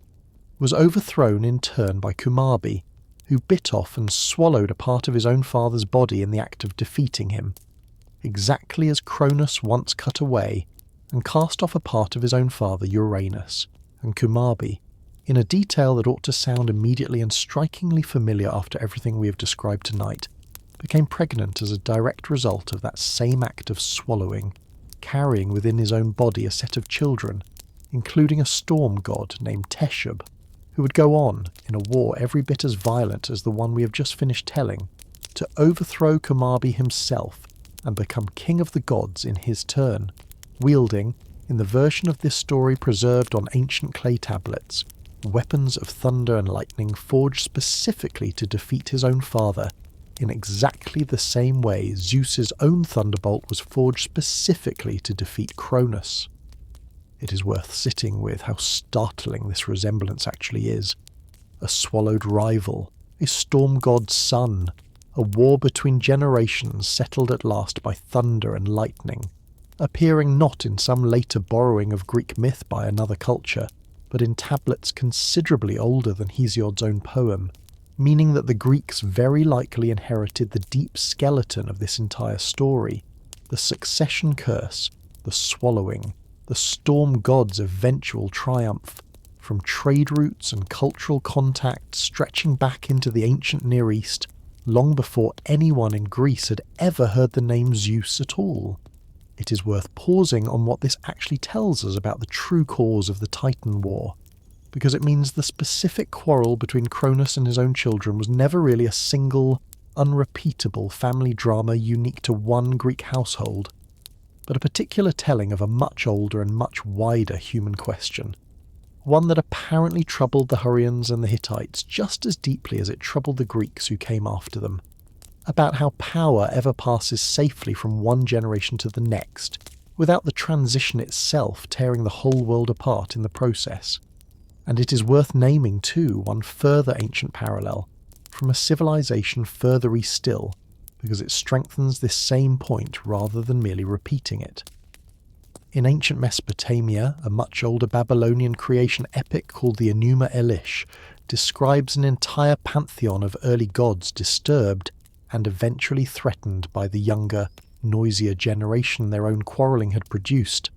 until a primordial goddess named Tiamat, mother of that same younger generation, resolves to destroy her own children in a war that a young god named Marduk, considerably younger and less experienced than most of his own rivals, ultimately wins, earning kingship over the whole pantheon specifically, because he alone was willing to fight a battle every older and more established god had been too afraid to attempt. It is worth noticing again how closely this shape matches everything we have spent tonight describing: an older generation threatened by a younger one, a war none of the established powers were willing to fight themselves, and a single young champion who wins not merely through strength, but through a willingness to act where everyone senior to him had hesitated. And it is worth naming honestly that no modern historian can prove with total certainty exactly how directly the Greek story borrowed from either of these older Near Eastern traditions, since the exact roots of cultural transmission across so many centuries are difficult to trace with full confidence. But the family resemblance between all three stories is close enough that it would be dishonest to pretend the Titan War was ever purely and uniquely a Greek invention. It is worth naming too that this is not merely a casual observation this channel is making on its own authority, but a conclusion serious modern scholars of the ancient world have argued for at considerable length. A 20th century historian of Greek religion named Walter Burkert spent much of his own scholarly career tracing exactly these kinds of connections between early Greek religious imagination and the older civilizations of the ancient Near East, arguing that Greek culture during the very period Hesiod was composing his own poetry sat at the receiving end of trade routes, mercenary service, and simple long-term neighbourly contact that carried religious ideas westward from Mesopotamia and Anatolia just as easily as they carried pottery or metal goods, and a considerably more recent classicist named Martin Litchfield West devoted an entire detailed study specifically to the parallels between Hesiod's own theogony and these older Hurrian, Hittite and Babylonian succession myths, cataloguing the resemblances point by point with a scholarly patience this channel cannot fully reproduce in a single night's telling. It is worth naming, honestly, that neither of these scholars claims Hesiod sat down with a Hittite tablet open in front of him and simply translated it into Greek verse, since nothing so direct or so documentable as that has ever actually been found. What both instead argue is that the deep skeleton of this story, a threatened father god, a swallowed rival, a storm god's eventual triumph by thunder and lightning, had already been circulating in one form or another across the whole of the eastern Mediterranean world for centuries before Hesiod ever put his own particular Greek names and Greek details onto it, meaning that the specific cause of this specific war, Cronus's own individual fear of his own individual children, was, in a real sense, simply the Greek world's own local answer to a question people across an enormous stretch of the ancient world had already been asking, in their own separate languages, for a very long time before any of them had ever heard of Zeus at all. It is worth naming too one final honest complication before we leave this whole question of causes and comparisons behind us, which is that not a single mortal being existed anywhere in the created world while any of tonight's war was actually being fought, a fact worth stating plainly rather than leaving merely implied, since Hesiod's own account places the shaping of the first mortal race considerably later in the unfolding order of things, after Zeus's own throne was already secure. It is worth sitting with the strangeness of that fact for a moment, because it means every single mortal audience that has ever heard this story, from Hesiod's own original listeners through Cicero's Roman readers all the way to you, listening tonight, has been listening to an account of a war that took place before there was anyone like them, anywhere in existence to witness it. A story preserved and retold for thousands of years, specifically for an audience that could never, by its own telling, have actually been present for a single moment of it. And it is worth naming, honestly, why a species that did not yet exist would go on to care so deeply, across so many centuries, about a war fought entirely without them, because the answer returns us, one final time, to the very reason we began tonight's telling in the first place, that a war about fear and inheritance and what a father owes a child does not actually require mortal witnesses to matter to mortal listeners, since the question at its centre, how power passes safely, or fails to pass safely from one generation to the next, was never really the god's own private difficulty at all, but the oldest and most universally human question this tradition ever found a way to tell. To a question people across an enormous stretch of the ancient world had already been asking, in their own separate languages, for a very long time before any of them had ever heard of Zeus at all. Why this same question, asked so many separate times? It is worth pausing now on why so many different ancient civilizations, separated by considerable distances and by languages and customs that had almost nothing else in common, would each independently arrive at some version of this exact same story. A father, God threatened by his own children, a war between generations, a younger champion who wins where every established power had failed, because the answer tells us something honest about why this particular kind of story mattered enough to be told in one form or another, for well over 1,000 years across an entire region of the ancient world. Every one of these civilizations understood, in a way that had nothing to do with gods or myths at all, that power passing from one generation to the next is one of the single most dangerous and destabilizing moments any human society ever has to navigate. An old king dying, an old ruling class losing its grip, an established order giving way, often violently, to whatever comes after it.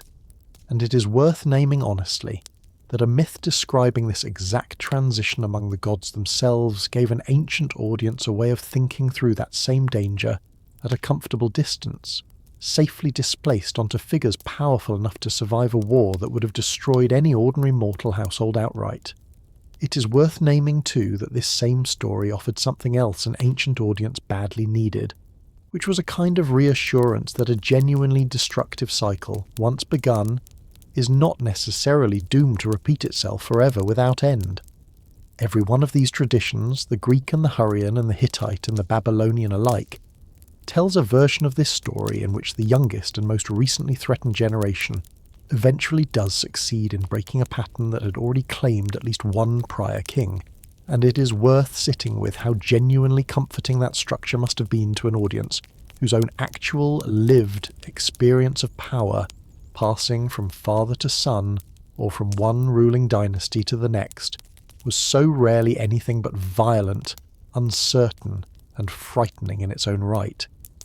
A story that says, plainly, this kind of cruelty can be ended, has always been ended by whichever generation is finally brave enough and clever enough to refuse to repeat it, is not merely an entertaining tale about thunder and mountains. It is a genuinely useful piece of cultural wisdom, however wrapped in fantastic imagery, about how a society survives its own most dangerous transitions of power. It is worth naming, too, that this same story has continued to feel urgent and recognisable to considerably more recent audiences than Hesiod's own, for reasons that have less to do with gods and thunderbolts than with a much smaller and much more ordinary kind of family drama. A Viennese physician named Sigmund Freud, working at the very end of the 19th century and into the early 20th, built an entire influential theory of the human mind partly around the idea that a child's own early life is shaped by a deep and largely unconscious rivalry with the parent of the same sex, a rivalry Freud himself named, borrowing directly from Greek myth, though from a different story than tonight's own. An idea that a father's fear of being displaced by his own son, and a son's own complicated desire to take the father's place, might be something closer to a universal feature of human family life than a strange invention unique to the old Greek imagination. This channel is not in any position to judge how much of Freud's own theory still holds up, under the considerably more rigorous standards modern psychology holds itself to today, and it is worth being honest that a great deal of it does not, but it is worth naming regardless that an educated audience living thousands of years after Hesiod's own shepherd's vision still found something in this same basic shape: a father's fear, a son's rise, a power passed on only through struggle, worth reaching for when they tried to describe the deepest and most universal patterns of ordinary human family life. It is worth naming too that a listener does not even need to leave the Greek tradition itself to find this exact same pattern repeated on a considerably smaller and more human scale, in a story this channel may well tell in full on some other night, because the tale of Laius and his own son Oedipus follows the identical shape we have spent this whole night tracing among the gods, simply carried down from cosmic beings to an ordinary mortal royal house. Laius, king of Thebes, was warned by an oracle that any son born to him would grow up to kill his own father, and rather than choose trust or patience in the face of that warning, he did precisely what Uranus and Cronus had each done before him in their own turn, ordering his own infant son exposed on a mountainside to die, rather than risk raising a child who might one day fulfill the prophecy. And it was, of course, that very act of abandonment, and the chain of accident and mistaken identity it set into motion, that delivered the grown Oedipus back to Thebes as a stranger to his own father, ignorant of who he truly was and brought the prophecy to pass in exactly the way Laius's own fear had been trying so hard to prevent. It is worth pausing on how precisely this later, human-scaled story mirrors the very first cause we named at the start of tonight's whole telling, a father's fear of his own child producing, through the very steps taken to avoid it, the exact outcome that fear was meant to forestall.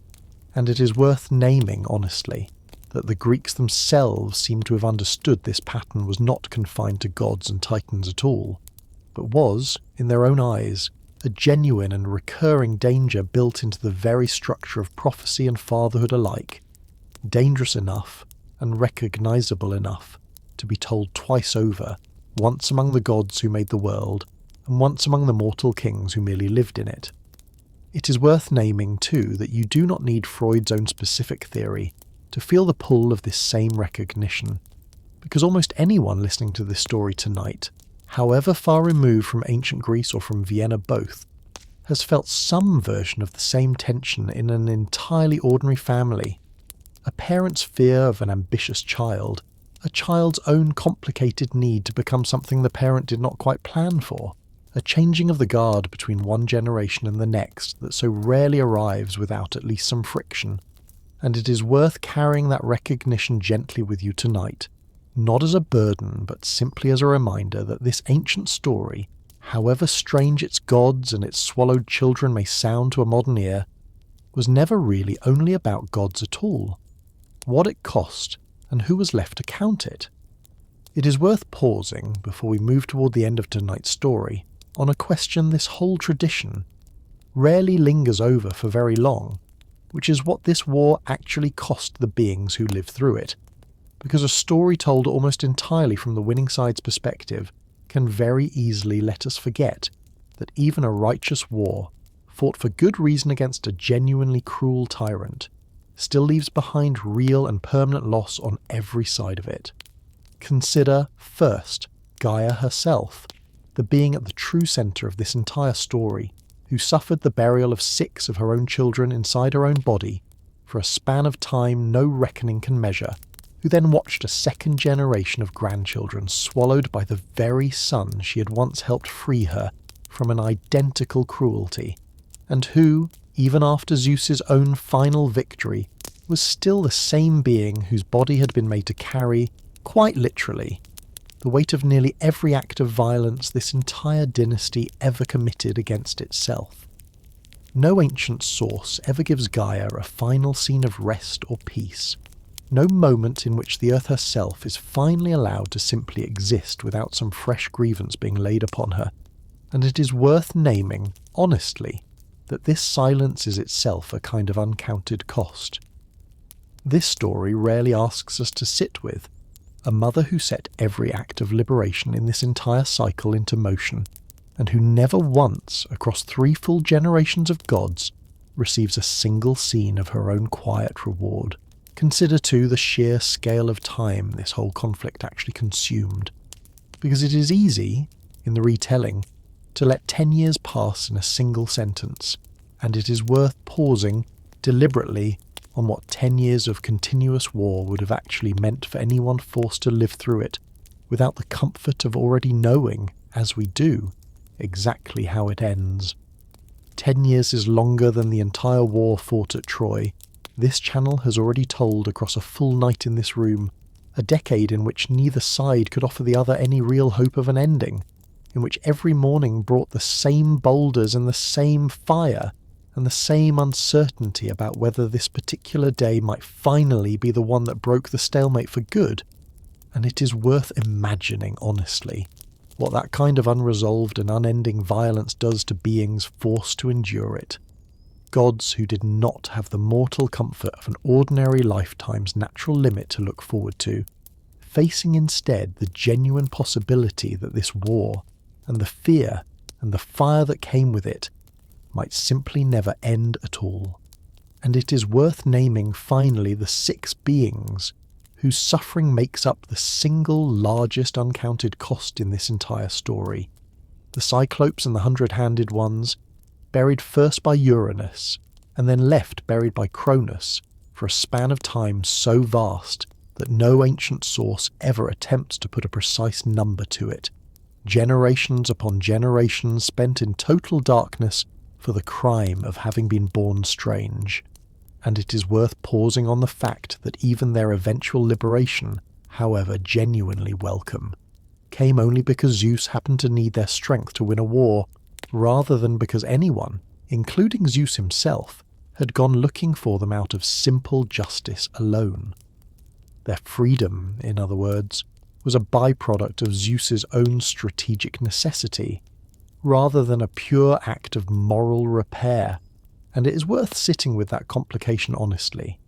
because it means even this story's most hopeful reversal, 6 forgotten prisoners finally brought back into the light, still carries within it a trace of the same transactional logic that had governed every relationship in this family since its very beginning. A logic in which even liberation itself had to be earned by being useful to whichever god currently held the most power. A world reshaped, and no one left to mourn its old shape. It is worth pausing too on a cost this story almost never bothers to name at all, which is what this 10-year war actually did to the physical world in which it was fought,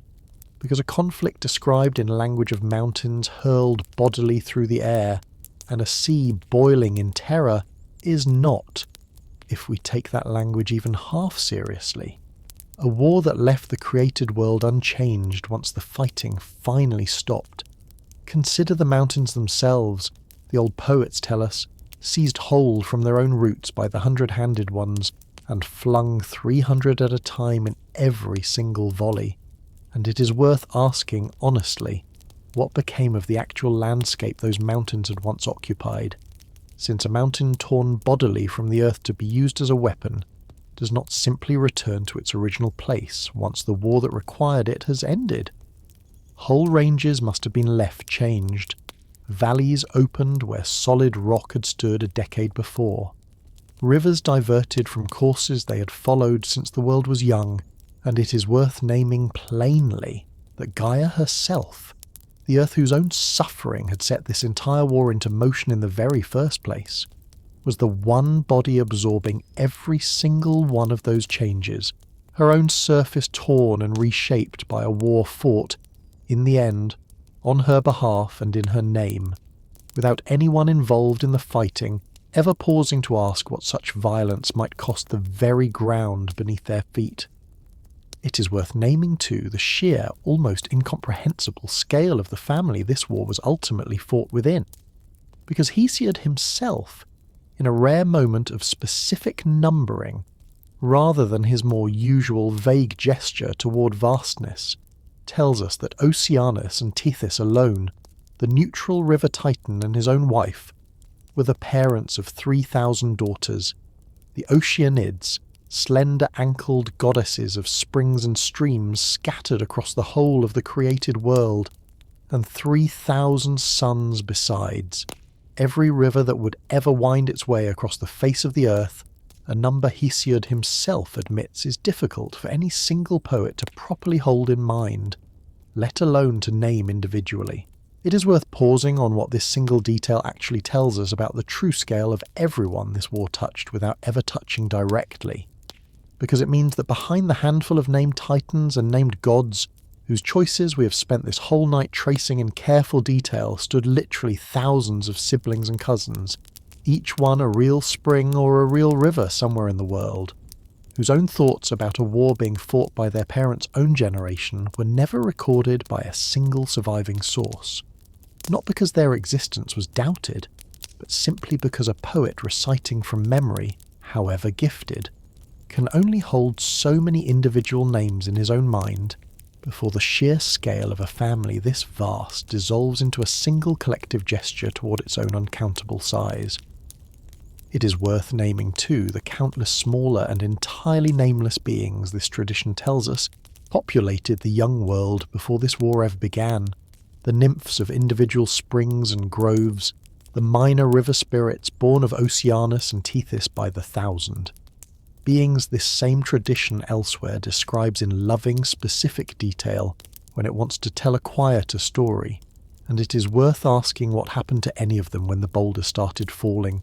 whether a single nameless spring nymph tending some quiet grove at the foot of Mount Olympus or Mount Olympus ever had any warning at all before the ground beneath her own home began to shake apart.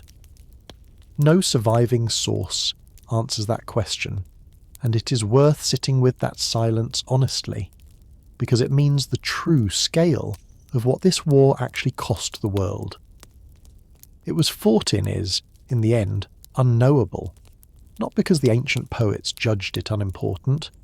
but because a war fought between beings, this powerful will always, inevitably, do damage to bystanders too small and too ordinary for anyone with a poem to write to think worth counting.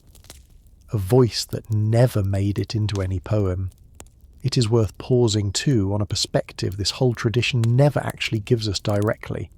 because every surviving account of this war comes to us from the winning side, composed generations or centuries after the fact by poets who had every reason to frame Zeus's victory as a triumph of justice over tyranny. And it is worth imagining, honestly, what an ordinary Titan foot soldier, if such a figure could be said to exist at all in a war fought entirely among primordial beings, might actually have experienced across those same 10 years. Picture, for a moment, one of the lesser Titans standing on the slopes of Olympus, not Cronus himself and not any of the great name figures this story has spent tonight following, but simply one among the many, watching mountains torn from their own roots and hurled overhead in both directions, uncertain on any given morning, whether the cause he was fighting for was truly the righteous one,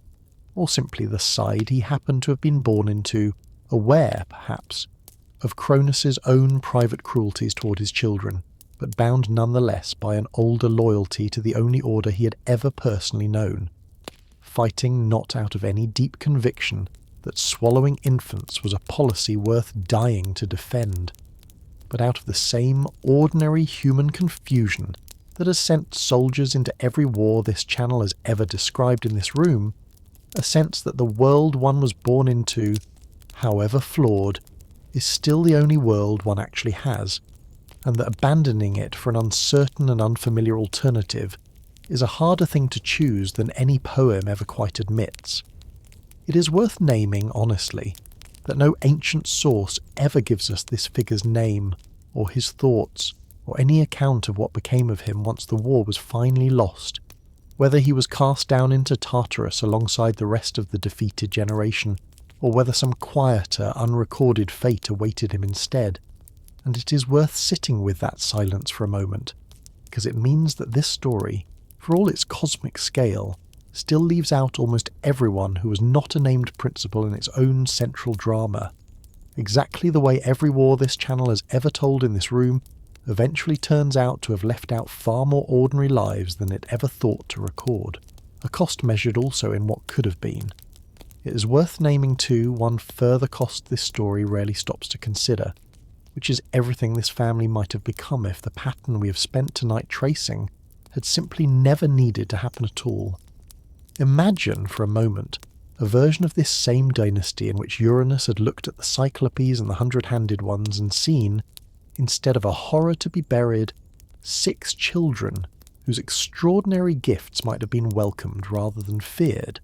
A version in which Cronus, hearing his father's curse, had chosen to build genuine trust with his own children, rather than swallowing them whole. A version, in short, in which no war was ever necessary at all, because no father in this entire lineage ever gave his own children a reason to rise against him in the first place. That version of the story does not exist in any surviving source, and it is worth naming honestly that its total absence is itself the whole point. This tradition seems to want us to understand that fear, once it takes hold of a father looking at his own child's strength, has a way of guaranteeing the very outcome it was trying to prevent, generation after generation, until someone finally proves brave enough, or simply desperate enough, to try something else instead. And it is worth naming gently, before we let this same counterfactual go, that this is very often exactly the quiet, private choice available to anyone listening to this story tonight who has ever felt their own family's oldest habits threatening to repeat themselves in their own hands, since the choice this whole night has been circling is never really about mountains or thunderbolts at all, but about the considerably smaller and considerably more ordinary decision to meet a person's strength or a person's difference with curiosity and trust rather than with the older, easier reflex of fear. And it is worth carrying that small, unglamorous version of tonight's entire lesson with you now, because it asks nothing of you nearly so dramatic as freeing 6 prisoners from the bottom of the world, only the same willingness Zeus himself finally found to look at whatever seems strange or strong in the people closest to you, and choose deliberately to ask rather than to bury. 4 ages of mortal life, and what actually changed when the old king fell. It is worth pausing, before we turn to the physical mountain this whole story eventually settled on a question we raised early tonight and then set aside, which is what this war's outcome actually meant for the ordinary mortal beings who lived through the change of kings, even though none of them ever lifted a single weapon in the fighting itself.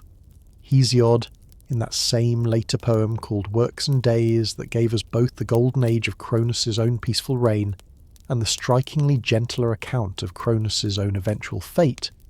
goes on to describe the ages that followed that golden one under the rule of Zeus, and it is worth naming them honestly, because they complicate any simple story in which the new king's victory over the old one straightforwardly improved the mortal world beneath him. After the golden race Cronus had presided over passed away, Hesiod tells us, the gods of Olympus fashioned a second race, a silver one, inferior to the first, whose members spent a full 100 years as children still cared for at their own mother's side before ever reaching maturity, and who then lived only a brief span as adults, foolish and quarrelsome, unable or unwilling to offer the gods the honour Hesiod believed they were owed, until Zeus himself, angered by their disrespect, put an end to that entire race in his turn. Then came a race of bronze, terrible and strong, delighting in the violence of war, who eventually destroyed themselves entirely by their own hands, leaving no descendants behind at all. A 4th race followed, nobler and more godlike than the bronze race that preceded it. The race of heroes this channel has already spent so many nights following in this very room, who fought and died at Thebes and at Troy, and whom Zeus granted once they had passed a home in those same Isles of the Blessed, where Hesiod tells us Cronus himself was set to rule in quiet retirement. And after the heroes came a 5th and final race, the race of iron, Hesiod's own generation, and, in Hesiod's own frank assessment, ours as well, a race defined by exhausting toil and sorrow, in which a father no longer feels bound to his own children or a child to a father, in which guest turns against host and brother against brother, and in which, Hesiod warns, Zeus will one day destroy this race too, once its members are born already grey at the temples, when respect and honest dealing have vanished entirely from the earth. It is worth pausing on how strange and how honest it actually is that Hesiod, composing his poetry under a Zeus he otherwise praises as the rightful and just victor of everything we have spent tonight describing, would go on to describe every single age since that victory as a decline from the peace Cronus's own reign had once provided, a decline that, by his own reckoning, was still actively worsening in his own lifetime, and showed no sign of reversing. It is worth naming honestly what this tells us about how the Greeks themselves actually felt about the change of kings whose causes we have spent tonight tracing in such detail, because it means the very civilization that told this story of Zeus's victory as a triumph of justice over tyranny also, in the very same poetic tradition, admitted that something genuinely good, an unbroken and unlaboured peace no later age would ever fully recover, had been lost along with Cronus's own throne. The Titan War, in other words, may well have been necessary, and its cause, a father's fear and a family's swallowed grief, may well have been just as real and just as damning as we have described it tonight, and it can still, in the very same breath, have cost the mortal world something it would spend the rest of its recorded history quietly grieving, An honesty this tradition rarely gets enough credit for holding on to, that even a war fought for entirely good reason against an entirely deserving tyrant does not restore a lost peace, so much as it simply begins the difficult work of building whatever comes after it instead. An old order's Olympus and the mountain that still bears its name. It is worth pausing before this whole story reaches its close on the actual shape of the home Zeus and his siblings built for themselves once the war against the Titans was finally won, because it tells us something about this new order that a bare account of the fighting cannot quite capture on its own. The old poets describe Olympus not simply as a tall mountain in the region of Thessaly, though it was certainly that too, a real and physically imposing peak any traveller in ancient Greece could look up and see for themselves, but as a dwelling place set somehow above the ordinary mountain's own summit, untouched by wind or rain, or any storm at all, bathed in a clear, gentle light. The old poets insist never dimmed into night the way the light of the mortal world beneath it always did, and it is worth pausing on that detail because it means the gods who had just spent 10 years hurling entire mountains at one another chose, for their own eventual home, some place defined above all by an unbroken and undisturbed calm. It is worth pausing too on the fact that the actual mountain this whole tradition attached to that home still stands today, on the border between the regions of Thessaly and Macedonia in modern Greece, its higher summit, called Mytikas, rising higher than any other peak in the entire country, tall enough that its own crown is wrapped in cloud for a considerable portion of the year. And it is worth naming too that the losing side of this same war has left its own quiet mark on the modern map, since Mount Olympus, the far more modest peak where Cronus and his Titan allies once made their own stand, still stands today as well, a range of low, unremarkable hills in central Greece that draws none of the modern hikers and none of the tourist attention its far more famous neighbour across the plain receives every year, and it is worth sitting with that asymmetry for a moment,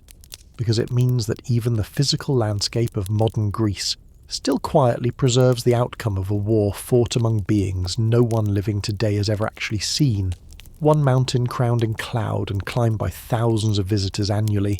the other reduced to an obscure range most modern maps barely bother to label at all. It is worth naming too a considerably older and considerably more solemn site than either of these two mountains, because it connects the very beginning of tonight's story directly to a tradition that mortal Greeks continue to practice in the flesh for well over 1,000 years afterward. At Olympia in the western Peloponnese, a low hill rising just north of the great sanctuary of Zeus was known throughout all of antiquity as the Hill of Cronus, and Pausanias himself, touring the site in the 2nd century after Christ, tells us that a small shrine to Cronus once stood upon its summit, tended once a year by priests who climbed it specifically at the spring equinox to make an offering to the very father Zeus had once overthrown, a detail worth sitting with for a moment, because it means the losing king of this whole ancient war was never actually erased from Greek worship entirely, but kept, however modestly, a single hill and a single annual rite of his own, standing quietly in the shadow of the far grander sanctuary built beneath it for the son who had defeated him. It is this same sanctuary at Olympia that would go on, by later tradition, to host the Olympic Games themselves,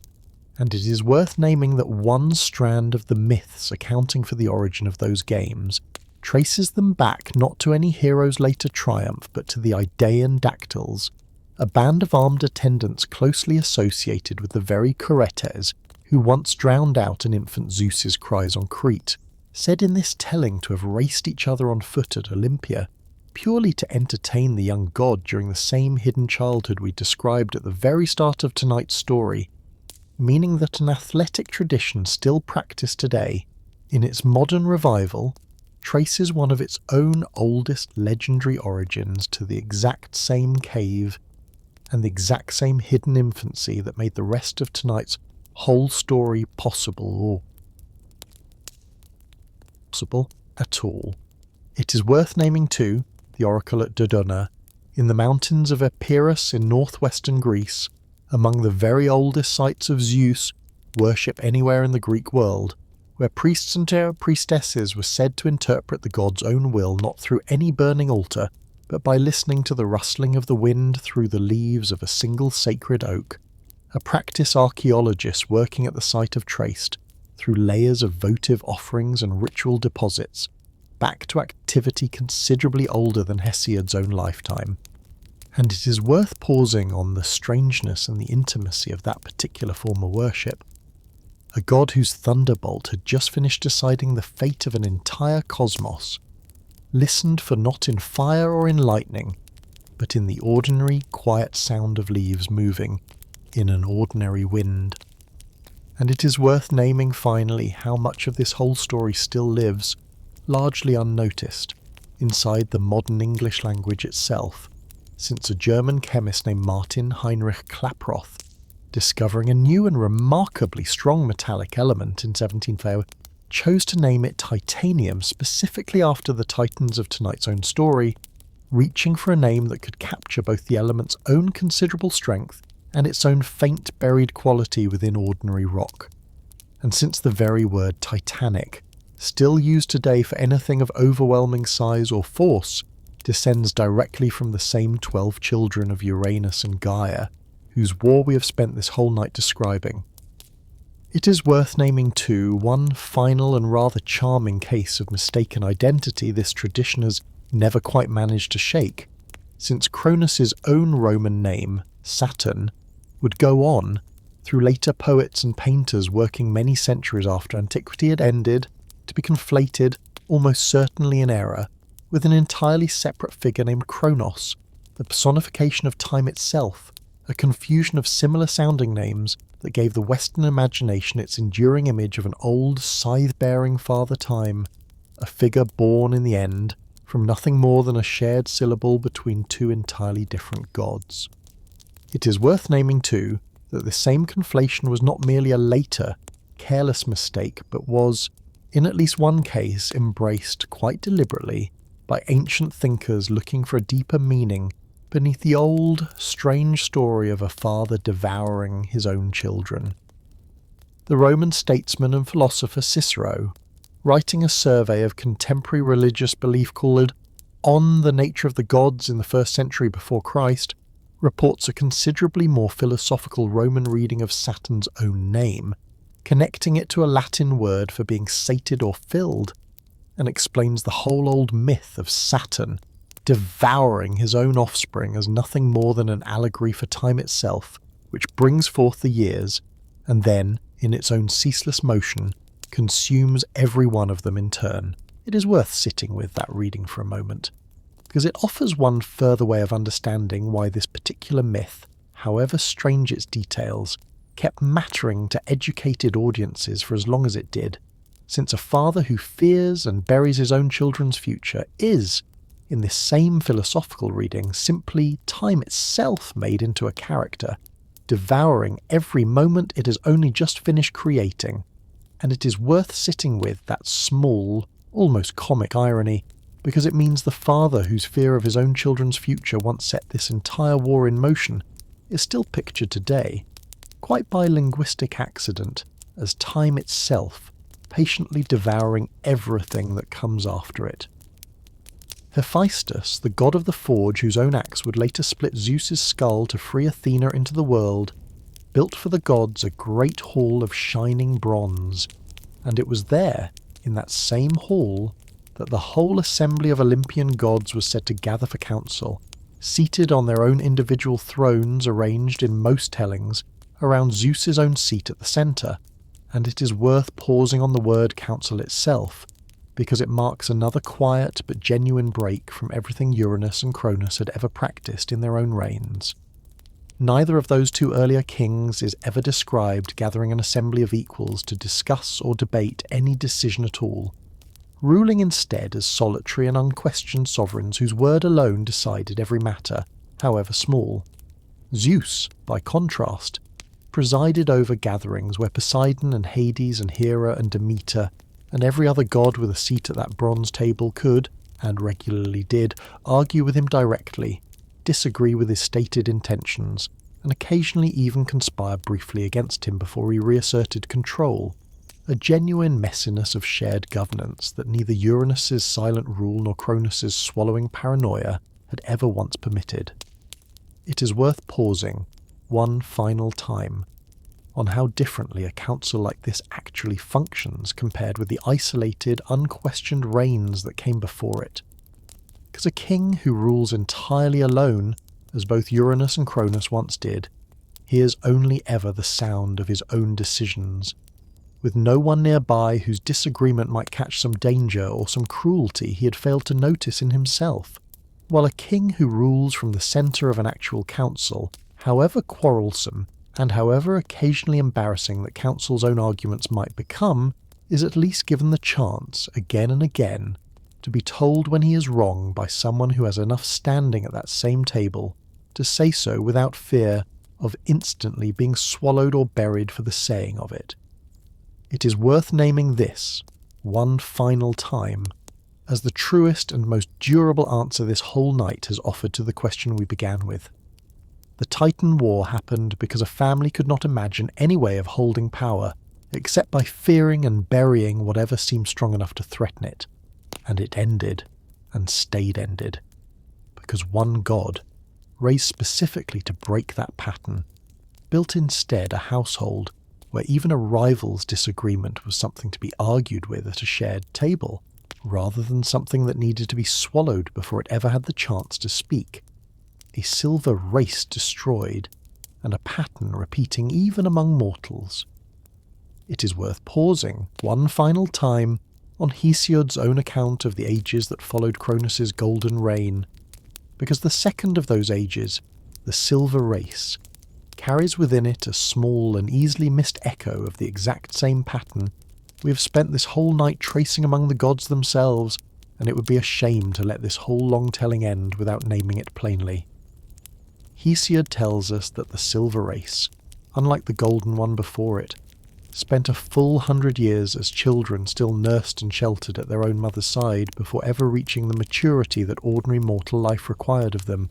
an extraordinarily long and sheltered childhood by any measure,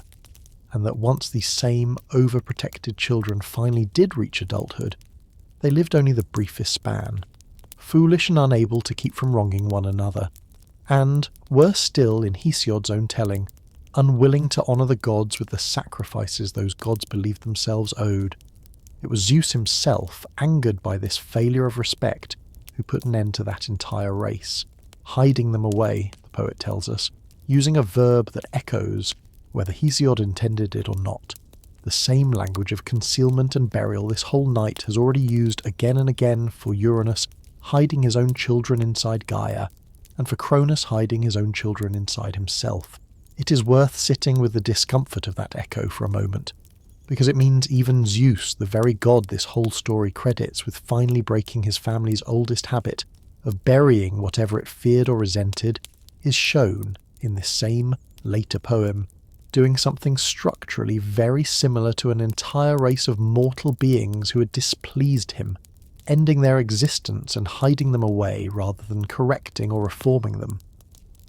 It is worth naming, honestly, that Hesiod himself does not seem to intend this as any deliberate criticism of Zeus, framing the destruction of the silver race instead as simple and deserved justice for genuine impiety, and it is worth respecting that difference in intention rather than flattening it, since a mortal race's disrespect toward the gods who sustained it is not the same kind of grievance as a father's mere fear of a child's future strength. And yet it is worth noticing, honestly, that the basic shape, a more powerful being ending the existence of a weaker and more troublesome one, rather than finding some gentler path toward correction, recurs here too, in a story told by the very same poet who spent so much of his own theogony showing us how destructive that exact shape had already proven across 3 generations of gods. A small reminder that even a poet deeply sympathetic to Zeus's own cause could not quite keep his own poetry from admitting that the habits of fear and erasure this whole night has traced through Uranus and Cronus alike had not vanished from the world entirely, just because a more just king now sat upon the throne, a name still spoken every 4 years in cities that never knew these gods at all, it is worth pausing before we finally let this whole story rest on how much of its own oldest vocabulary still survives, entirely unnoticed, in the most ordinary corners of modern life, because a war fought this long ago between beings this strange has, in its own quiet way, never actually stopped shaping the words we reach for without a second thought. Every 4 years, cities across the modern world host an event still called, without any trace of self-consciousness, the Olympic Games, a name drawn directly from the very mountain where Zeus and his siblings made their own stand against Cronus and the Titans, a word chosen when the modern games were revived in the final years of the 19th century, specifically to invoke the ancient sanctuary at Olympia, and, through it, the whole victorious order that mountain's name has represented for well over 2,000 years. And it is worth naming too that the very word we still use for an effort of overwhelming scale, titanic, descends, as we noted earlier tonight, from the losing side of that same ancient contest, meaning that the ordinary modern habit of calling something either Olympian or Titanic in scale is, whether the speaker knows it or not, still quietly taking sides in a war that ended before recorded human history had properly begun, praising some feats with the name of the victors and others with the name of the vanquished, the language itself preserving, in its own small and thoroughly unconscious way, an outcome that was decided in total silence and total darkness 3 entire generations of gods ago. And it is worth naming finally one further and rather wonderful place this whole family still lives today, considerably further from the surface of the earth than even Mount Olympus itself, because the planet Saturn, named by the Romans directly for the very king this whole night has spent so long describing, carries around itself today a whole retinue of moons that modern astronomers, working many centuries after Hesiod's own lifetime, chose to name after exactly the family we have spent tonight following. Saturn's own largest moon is called, simply and directly, Titan, a hazy orange world with its own rivers and lakes, though made of liquid methane rather than water, and orbiting alongside it are moons named Rhea, Tethys, Dion, Phoebe, Hyperion, and Iapetus, each one a real, a physical body of ice and rock, tens or hundreds of thousands of kilometres out in the actual dark of space, quietly circling the very planet named for the same father, whose fear set this entire night's story into motion. It is worth sitting with the strangeness and the quiet rightness of that fact for a moment, because it means the family whose fear and whose grief and whose eventual hard-won peace we have spent this whole long night describing is still, this very evening, physically orbiting somewhere above you, real worlds bearing real names drawn from a story first told by a shepherd on a Greek mountainside nearly 3,000 years ago, circling a golden-ringed planet named for the very king whose swallowed children finally rose up to end his reign. It is worth naming too that 2 of Saturn's own smaller moons carry the names not of Titans, but of the very giants Gaia, raised up afterward in her own continuing grief. Enceladus, a small, brilliantly bright moon that modern space probes have discovered venting great plumes of ice and water vapour from beneath its own frozen surface, jets of material shooting outward into the dark of space, with a force that would not seem entirely out of place in a poem about a buried giant still straining, restlessly, against the weight pressing down upon him. Mimas, a heavily cratered little moon whose single enormous impact crater gives it, in the actual photographs, modern telescopes have taken of it, an unmistakable resemblance to a single vast and staring eye. It is worth sitting, one final time, with how completely this whole ancient family, gods and titans and giants alike, has ended up scattered across the modern night sky itself, an entire dynasty's worth of fear and grief and eventual peace still circling, quietly and continuously, above every single listener who has stayed with this story all the way to its own end tonight, whether or not a single one of them ever looks up to notice it. A whole night's causes gathered once more before we let them rest, before we let this story go entirely, it is worth walking back through it one final time, briefly and in order, because a cause this old and this tangled deserves to be held, at least once, in a single clear line rather than left scattered across a whole night's worth of digressions and departures.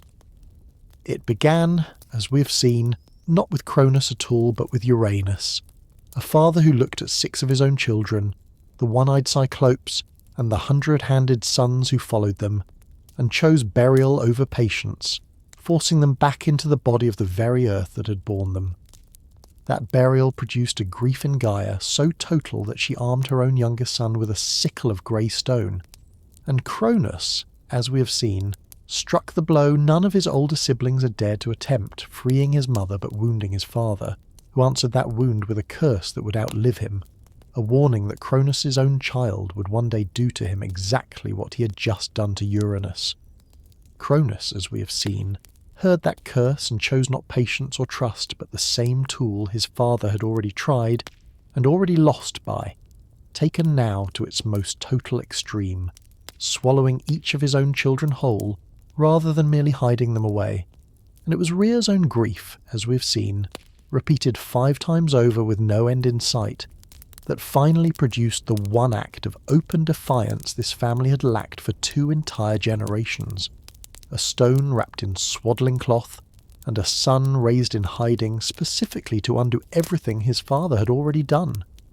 That son, as we have seen, freed his siblings with Metis's own cunning rather than with force, and led them, alongside a handful of Titans wise or fortunate enough to choose the winning side, into 10 years of war that neither strength nor conviction alone could settle, until Gaia, as we have seen, offered the one counsel that finally broke the stalemate, sending Zeus down into the deepest dark to free 6 prisoners 2 consecutive kings had buried and forgotten. Prisoners whose gratitude, once earned honestly, forged the weapons and supplied the strength that neither Olympus nor Othrys could otherwise overcome. And even after the war was won, as we have seen, the causes we spent tonight tracing did not simply vanish along with Cronus' own throne. Since Gaia's grief over her own imprisoned Titan children produced the giants, and then Typhon, and since Zeus himself, faced many years later with an echo of the very prophecy that had doomed his own father and grandfather before him, reached first for the same old cruelty before finding this time a smaller and less total way of holding it. If there is a single line worth carrying out of this whole, long night, and into whatever rest is waiting for you now, let it be this one, spoken plainly at last after everything that has led us here. The Titan War happened because fear, once it takes root in a father looking at his own child's strength, does not go away on its own, and does not stay contained to a single generation, but waits, patiently, the way Gaia herself once waited buried and aching beneath her own husband's cruelty, for whichever child finally proves brave enough and clever enough and patient enough to answer it with something other than the same old blade. That brings us to the end of our story tonight.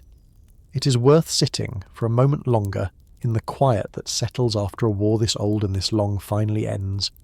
because there is something worth carrying with you into your own sleep tonight in the shape this whole story actually took. 3 generations of the same family, each one handed the exact same fear, and each one choosing, until the very last of them, the exact same failed response to it, burial and swallowing. And a silence that only ever bought a little time before the debt it had refused to pay finally came due with interest. And then, at the very end of that long and painful repetition, one small quiet change, a willingness to ask rather than to take, to free rather than to bury, to build a table with other voices at it rather than a throne that could tolerate none. And it is worth remembering, whatever is keeping you awake tonight, whatever fear or old pattern you may be carrying into your own rest, whatever quiet worry about the people you love most has followed you into this bed tonight the way an old family habit so often does, unannounced and uninvited and somehow still familiar, that even a cycle 3 full generations deep, old enough to have shaken the very foundations of the earth and the sea and the sky, was not, in the end, unbreakable.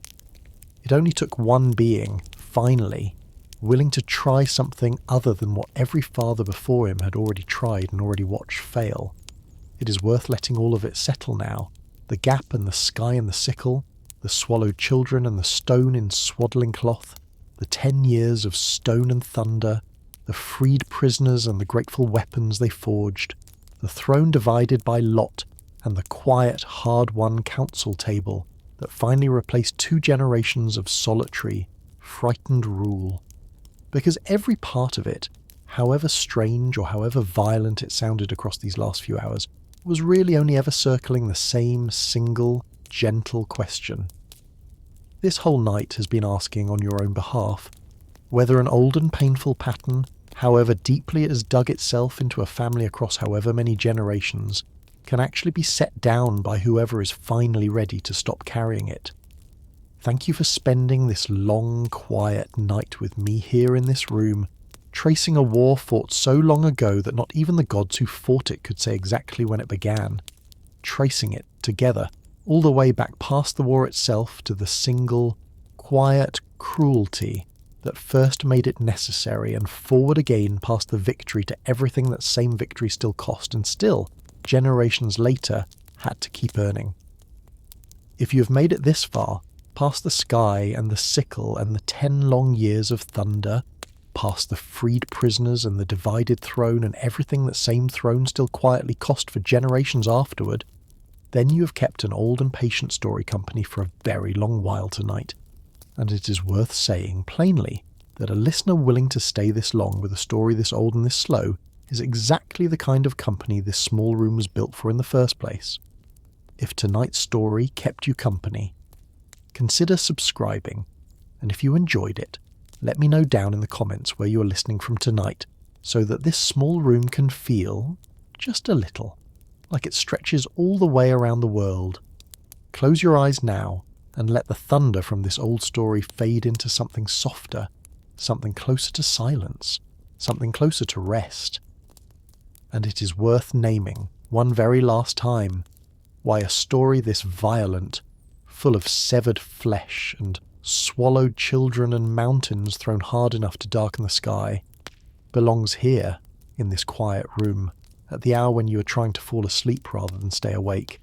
because the true shape of tonight's telling was never really about the violence at all, however much space we gave it, but about the slow, hard-won quiet that finally settled over Olympus once the fighting was done. A bronze hall built for argument rather than silence. A council table where even disagreement had a seat.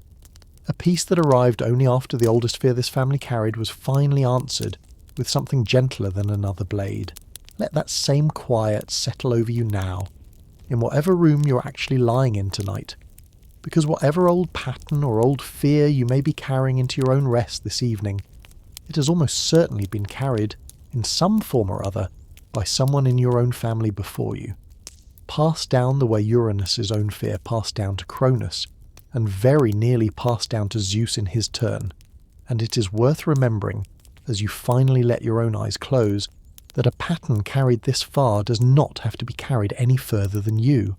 that the option Zeus finally found, to ask rather than to bury, to trust rather than to fear, is quietly available to you too, tonight, and on every ordinary night still to come. Good night and sweet dreams.